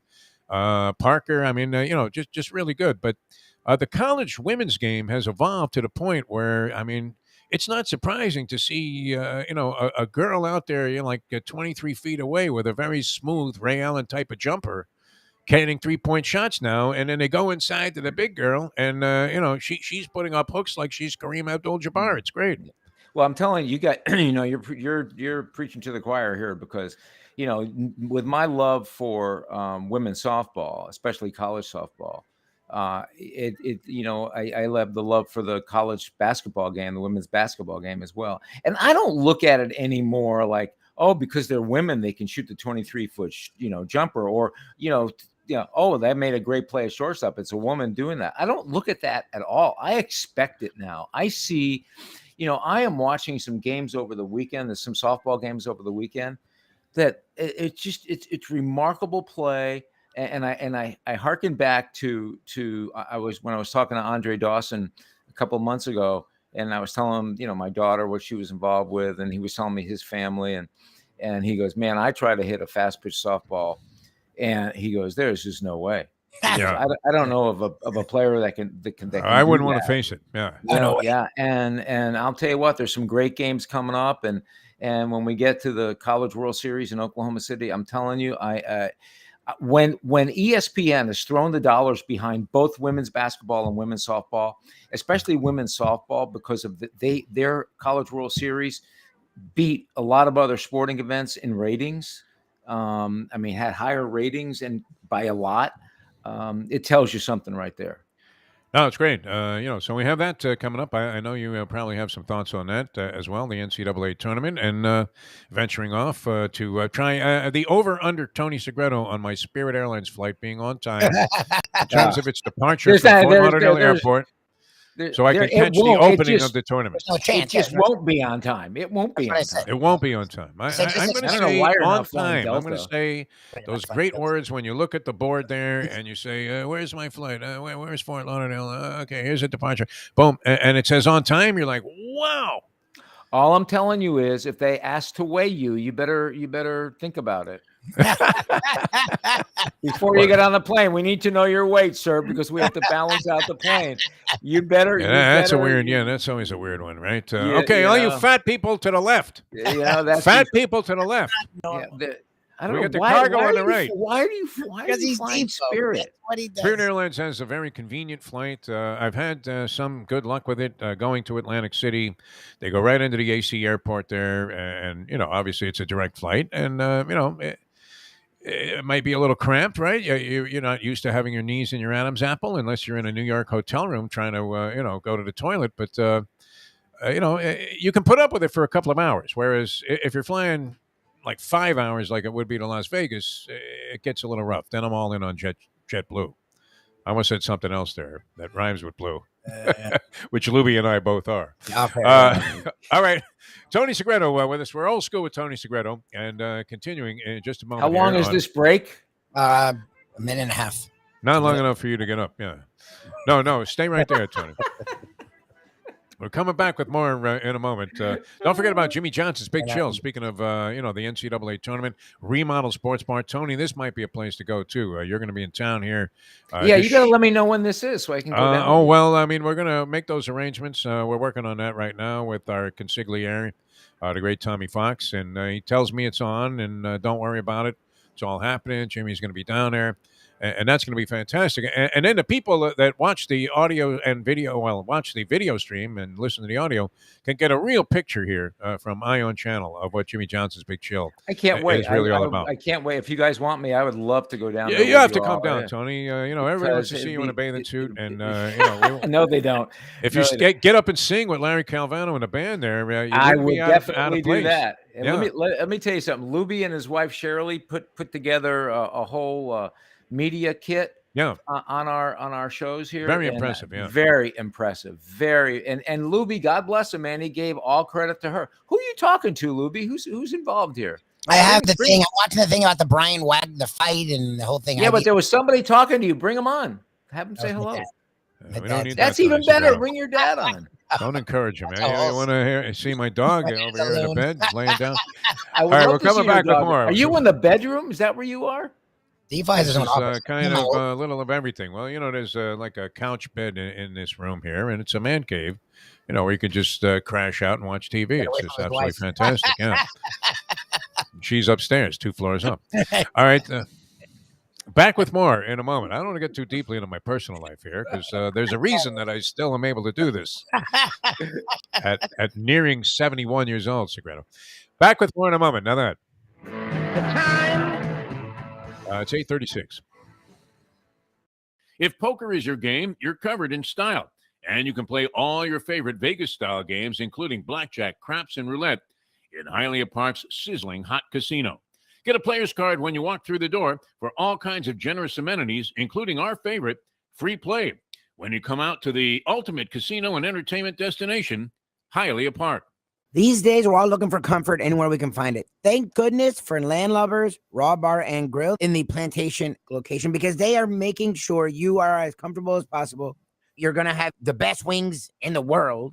You're going to have a great burger. You're going to have their amazing soups. Again, Landlubbers Raw Bar and Grill. It's nice and easy. Just go to landlubbersbarandgrill.com for both your pickup and free delivery. Thank goodness for Landlubbers for making you always feel right at home. Catholic Health Services is committed to care that changes as your needs do. Our full continuum of services is designed to be there throughout your care journey. If you need assistance with daily living, post-acute care following a serious health event, or additional medical care at home, we also offer skilled nursing and palliative and hospice care. Your care needs may change, but our commitment never does. Catholic Health Services, South Florida's #1 choice for post-acute and end-of-life care. Visit CatholicHealthServices.org. Why is it necessary? I mean, it's cliche at this point to put the guy out there on the edge of the pier and be reporting. I couldn't agree with you more. You're so not wrong. I remember so many times Bo Kemper himself, because he's a big dude, holding onto a tree and like, I'm out here. Yeah. And it's like, Jesus, right. Kim. We would. Did you ever get assigned to that? I mean, you never did a stupid that, did you? He said no. Well, the only. First of all, let me tell you something. When Weaver was punching away, part of those punches were mine because he was sending cash out to the dog track in between news shifts and reporting on the affairs of the world. Nice, Tony. He was he would come into my office and he goes, "Hey, Kythe is running tonight. Kythe was a great dog." And I go, "Really?" I said, "What are the odds?" He said, "Well, we got to put some dough on it." So I gave him some money for Kythe. Then I saw some, I look at the odds and my parents were going and he'd hook up with my parents and they'd be betting on the dogs. It was absolutely great. Defo and Lubie always have a blast kicking it old school with the iconic Tony Segreto. Brought to you by Catholic Health Services and Texas Roadhouse. It is always a little strange. I'm not sure if it's, in Florida, we obviously experience hurricanes and have a hurricane season where you do have to watch for these things. But whenever something was approaching, they would send the sports guys out to the most dangerous parts. Like, they send them right into the eye of the storm. And they'd be hanging perpendicular from a palm tree on the beach there with their hair blowing all over the place. And you're thinking, why are they sending this guy? Send a weather guy out there. We had to do that in Atlanta. We had, I think I had shared this story with you. We were at the doing the Olympics in Atlanta, and we had a huge staff. And we were working really hard. When you do the Olympics, you're basically 7 days a week, 15 hours a day. You just don't stop because you're not only doing local, you're doing things for LA, and you're doing things for all different parts of the country. You're doing things for NBC. So we're all getting together after this one night. Everybody's exhausted. And I go, hey, listen, why don't we just, beers on me. Let's go back to the bar. Tomorrow's call, instead of it being 7:30 in the morning, it'll be, 9:30 in the morning. So it gives everybody a little extra time to sleep. And one of my photographers had just gotten married, and his wife was coming in to surprise him. They literally been married a week. Oh, wow. And she's coming in to surprise him. So we go back to the hotel, and as God is my witness, the woman is coming to the table. She's got them all lined up, all the beers. As she's getting ready to set the beers down, the bomb goes off. Oh, jeez. Wow. Yeah. And it goes off right where we had just done our show. Oh, God. Yikes. And we literally are scattering, right? And I call one of my photographers up, and I go, the photographer who just got married, I said, hey, man, you got to come down here. A bomb just went off. He goes, yeah, right. Hangs up on me. And he thought I was joking. Right. Yeah. We finally had to go almost knock his door down. But the point I'm trying to bring out was we had to bring all the sports guys out. Joe Rose had to go out with us and cover it. I was obviously out and covering it. We had a couple other sports guys, some producers going out and covering it, because that's really all you have. And and then we had our news people. You're scurrying. I mean, craziness, mayhem. I mean, I can't even imagine what these people like Richard Engel and these people who are in Ukraine. My heart just breaks for them to watch what they're going through, and then watching them talk about the people and what they're trying to do to help them as well. It's just, and just having gone through that moment, which is certainly not like what they're going through now. What was the guy's name? Richard Jewell, the poor schnook that got accused of that. And we would see Richard we would trade pins with Richard Jewell. I mean, that went on for a long time, when they were trying to pin that on him. Yep. A long time. Yeah. And he had nothing to do with it in the end, right? Richard Jewell. Did he end up cracking up? Was he in a mental institution? He had a difficult time. He made his life hell. It was like, in a different sense, of course, like being Bartman. Yeah. Where he was just despised by everybody, for the longest period of time, and then how that goes. I mean, you're accused of something, and he was accused hard. He was accused hard, but they never print the retraction. I mean, that's in the agatype underneath the British soccer scores. Jewell found not guilty of all charges, and all charges have been dropped. That was pretty crazy. All right, Tony Segreto with us here. We're old school on the Defo show. Jeff Deforrest and Mike Lubitz with you here on On Channel. All right, have you been watching it, Tony? Because I know you're a fan of the weenie teams that get in, the so-called weenie teams. They get in on the one, per conference ticket that they punch with the conference tournament usually. I mean, some of these games have been just absolutely dynamite. I'm watching Wright State last night, and Wright State is taking on Northern Kentucky.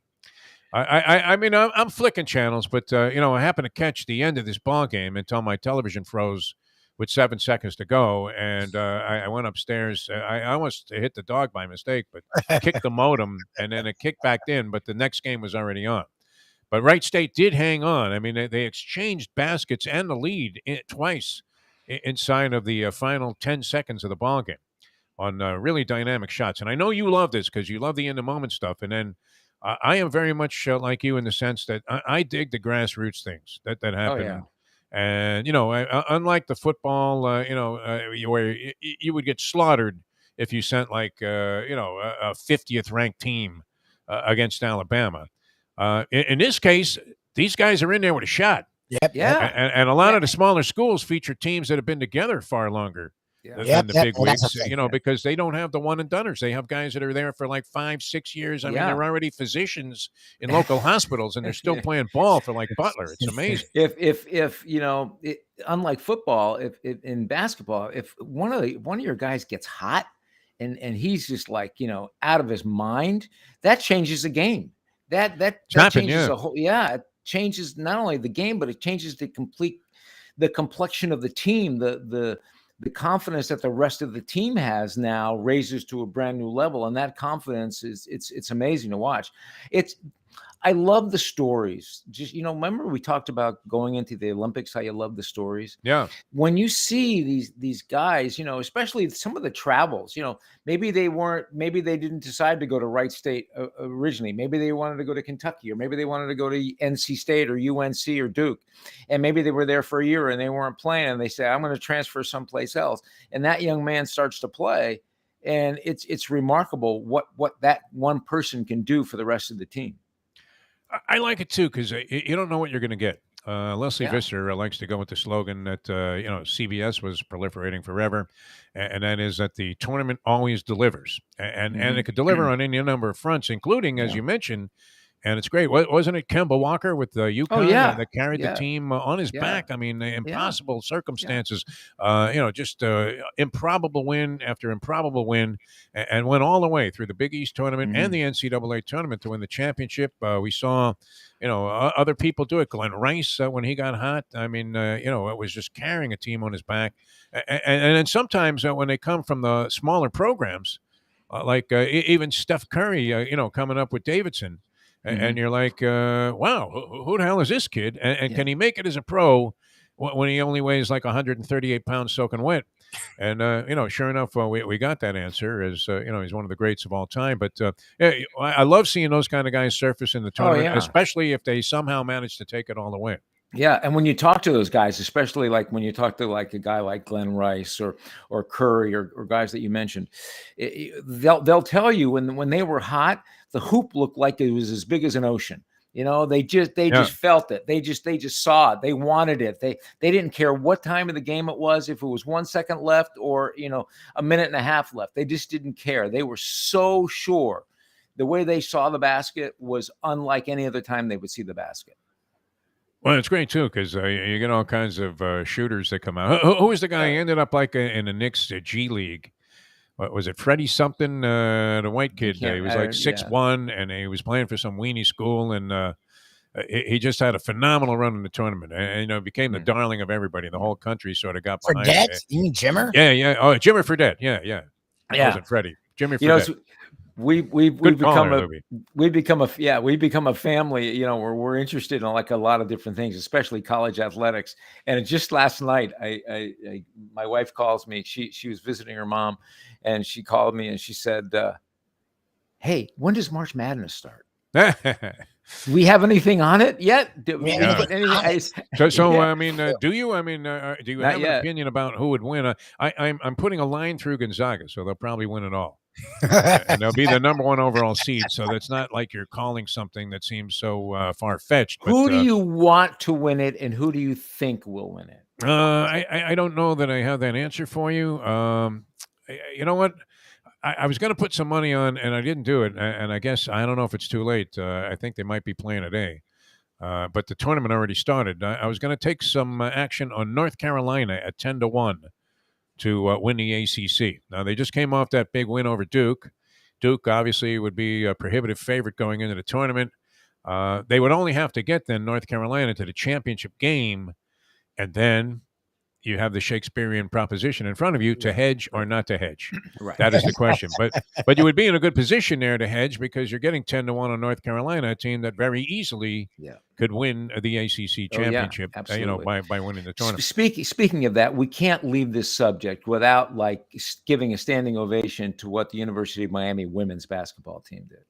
I knew you were going to go there. I love that about you, Tony. I mean, goodness me, and so well deserved. Katie Meyer, right? Katie is first of all, she's an amazing person, amazing human being.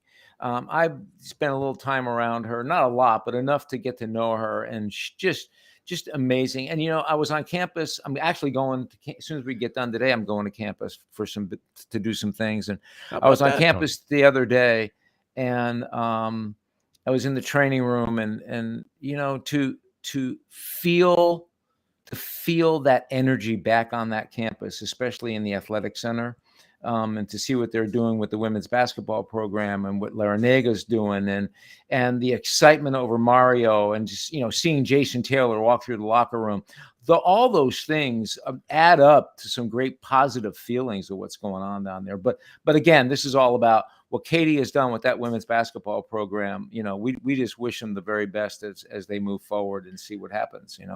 Represents a very positive evolution, because I hate to admit this, but it happened to be true. That Paul D was the athletic director. I was calling UM games with Sonny Hirsch for, I guess, he did the basketball for 2 seasons. And, one of the dreaded moments was when Paul D would come over to, Sonny before the game and go, okay, your halftime guest is going to be Fern Labonte. It was a sweetheart of a woman. Absolutely. But nobody wanted to hear about the women's basketball program at the time, and they weren't playing particularly well, and literally like zero interest in it. And I would have to milk Fern for like a 15-minute interview. And I really liked her. I mean, personally, great lady, and a real class, a representative for the organization and face of the organization. But, 15 minutes of Fern at halftime on a game where UM is losing by 20 points, not exactly going to retain the audience. That's what I love when you go to a UM women's basketball game, all the other athletes from the other sports that go to watch. Yeah, that's good. Yeah, it's more than good. It's great. No, that's great. It really is. It is. It's great. It's not only respect, but it's interest. It's love for the player. It's whether it's a football player or a baseball player, it could be a tennis player, whatever. It doesn't matter. But they're just other basketball players. It is great to see the student body, especially the other athletes, come out and watch them play. It's just great. There's a lot of energy down at the university right now. It's wonderful to see again. All right, Tony Segreto, with some good reports there. It's nice to, we're trying to get that feeling again. Now, if you're feeling dissatisfied with the kind of service that you've had in the past from any medical organization, and we talk about this all the time, and it is of vital importance to get the lines of communication straight and have them be accurate and honest and straightforward, and yet at the same time delivered in a very understanding way. Catholic Health Services is in a league of its own, Tony Segreto, in not only that category, but as you say, everybody's got machines for rehabilitation of injuries and coming back from strokes and things like that. A lot of places have equipment, but it's only so good unless you also have the finesse that you need to deal with people and families and patients in these situations. Catholic Health Services, number one in that category. If you have a Corvette and you drive it like a Rolls Royce, what's the point? It's like you said. But I want to tell you, my a family member, one of my wife's family members is in the hospital. Has been in the hospital now for 2 weeks, and they've waited 4 days to hear from the doctor. Jesus, 4 days. When the doctor called back, they happened to be away from the phone. They called the doctor back, and he didn't become available for another 2 days. So basically 6 days without hearing from the doctor or being able to get any information. All right. And this is story after story after story after story. Well, if you are involved with Catholic Health Services, that's not going to be your story. That is not going to be the issue at all, because my Catholic Health Services, what they do is they thrive on making sure the family knows what's going on every step of the way. Because when you look at it, no matter what the person going through, what they're going through, whether it's rehab for a shoulder, a hip, a stroke, God forbid, it impacts the rest of the family. So the rest of the family needs to know what's going on, if for no other reason than when that person comes home, how are we going to take care of them? What does our level of care need to be? Do we need to bring somebody in? How does that all work? So this is where Catholic Health Services just absolutely excels. They have people who are passionate, they care about you, and they worry about not just the patient, they worry about the family. So there is constant, and I mean constant communication, daily communication, sometimes in the morning, sometimes in the afternoon, sometimes twice a day, because that's the way they do business. We talk about our sponsors and how proud we are of them. Man, oh man, if we're going to hitch our wagons to one organization, it's going to be Catholic Health Services. They're Sure. amazing. You really drummed that point home there. Yeah, Like you were Tito really. Puente Jr. Well, he's just Because you banging, know banging what? away, man. That was great. This is serious stuff, man. When Oh, you it have is. somebody- I mean, but I listen. I'm listening to my wife.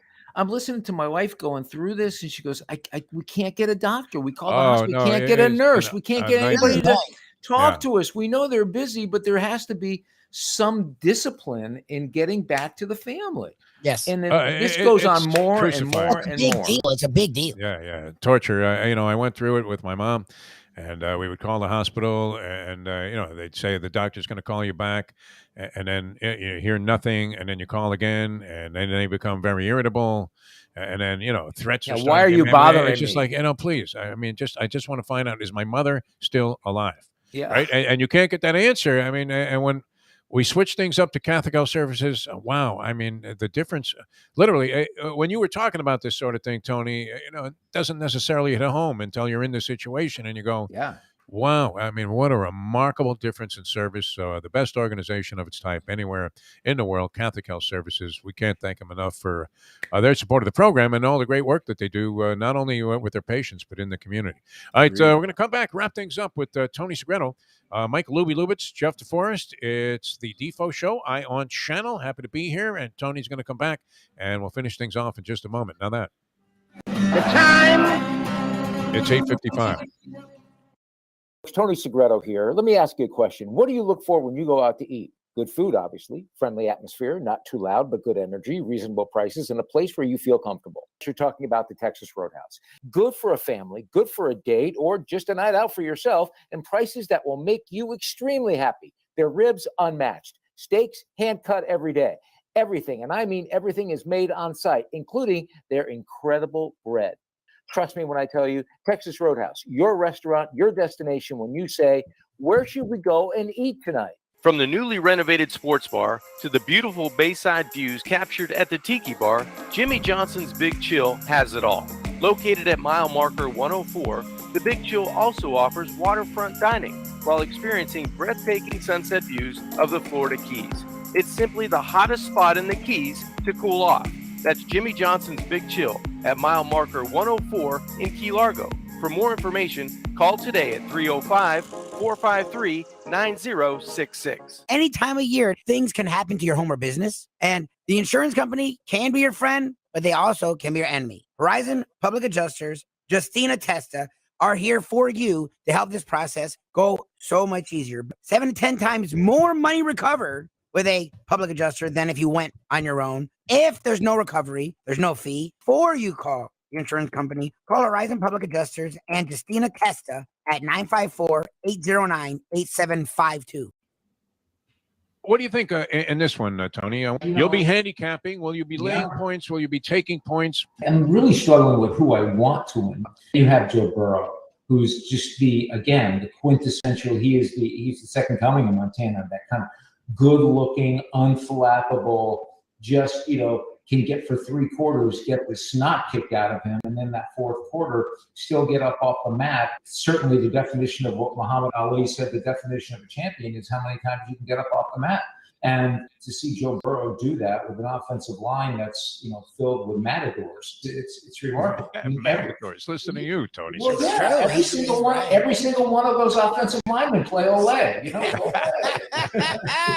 They come into that song, Olay, Olay, I cannot fly. Yeah.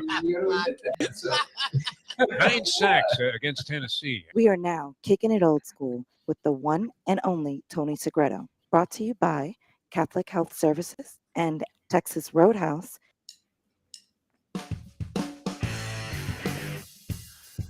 Welcome back to the show, the Defo Show here. A couple of minutes left to go old school with Tony Segreto, Jeff Deforrest, Mike Lubitz. That's what a fun hour. There, good time. Very interesting stuff. I had a zillion directions I wanted to continue going in here and explore. We never even talked to Ridley. Talking about gambling, we never even touched on. The whole Calvin Ridley thing. That's going on, and you had Russell Wilson traded, a blockbuster deal, going to the Denver Broncos. So there was a lot of NFL stuff. But we have 2 teams here in our hometown that look like they're championship caliber. Yeah. With the Miami Heat and the Florida Panthers playing great. Oh, Unbelievable. amazing. I mean, if they Amazing. don't win a couple of playoff series and make it to their conference finals this year, Never. I will be just bitterly disappointed Yeah. in the whole thing, because I don't want to have that same conversation like we had, with Marino all of those years. Yeah, well, he never won a championship, so how great could he have been? Where you're talking about a team. Well, I'll believe in their progress when they win a playoff series. I'm tired of that conversation. But are we going to Kentucky? That would be. Well, I'm going to be really working get on into it. I'll definitely listen. Trust me, you know me well enough. Flights I'm gonna might be work on it. prohibitive then, in terms of But- fuel. Yes, You might have to bring you might have to bring a gas can out to the plane, each person. Didn't they write a couple of years ago how we would never see another Jimmy Johnson like trade in the NFL? Yeah, well, now not it's a pretty thing. common. I mean, and the Man, salary oh, cap's man, like how $208 amazing is billion. that? I mean, And Lubie, I'm not sure. Listen, I agree right now that Kansas City is the team to beat. But man, oh man, having Russell Wilson in Denver, and I think how they're going to build the team around him, I think they're going to be a force. I really, really do. And I think it was a heck of a trade. I have to see how well Seattle comes out of it. Seattle must have something Seattle in must, mind. they threw in the talent. Yeah, Figured, they're hey, rebuilding. let's build for the future. Right? Yeah. It's been a good run. We're not going anywhere. They got a nice cachet of draft picks, but but unfortunately, this is about the most unexciting draft I think that we've ever approached in not, years. It's not something that you're like all anticipating. No buzz guy. I mean, there's nobody No. that you go, whoa, I mean, I can't wait to see this guy play. I guess a Right. couple of linemen are very prominent in the early going defensive players, but, it's not one of those things where people around town are going, hey, you think the Dolphins are going to take a wide receiver? Nobody cares. It's unreal. No, yeah.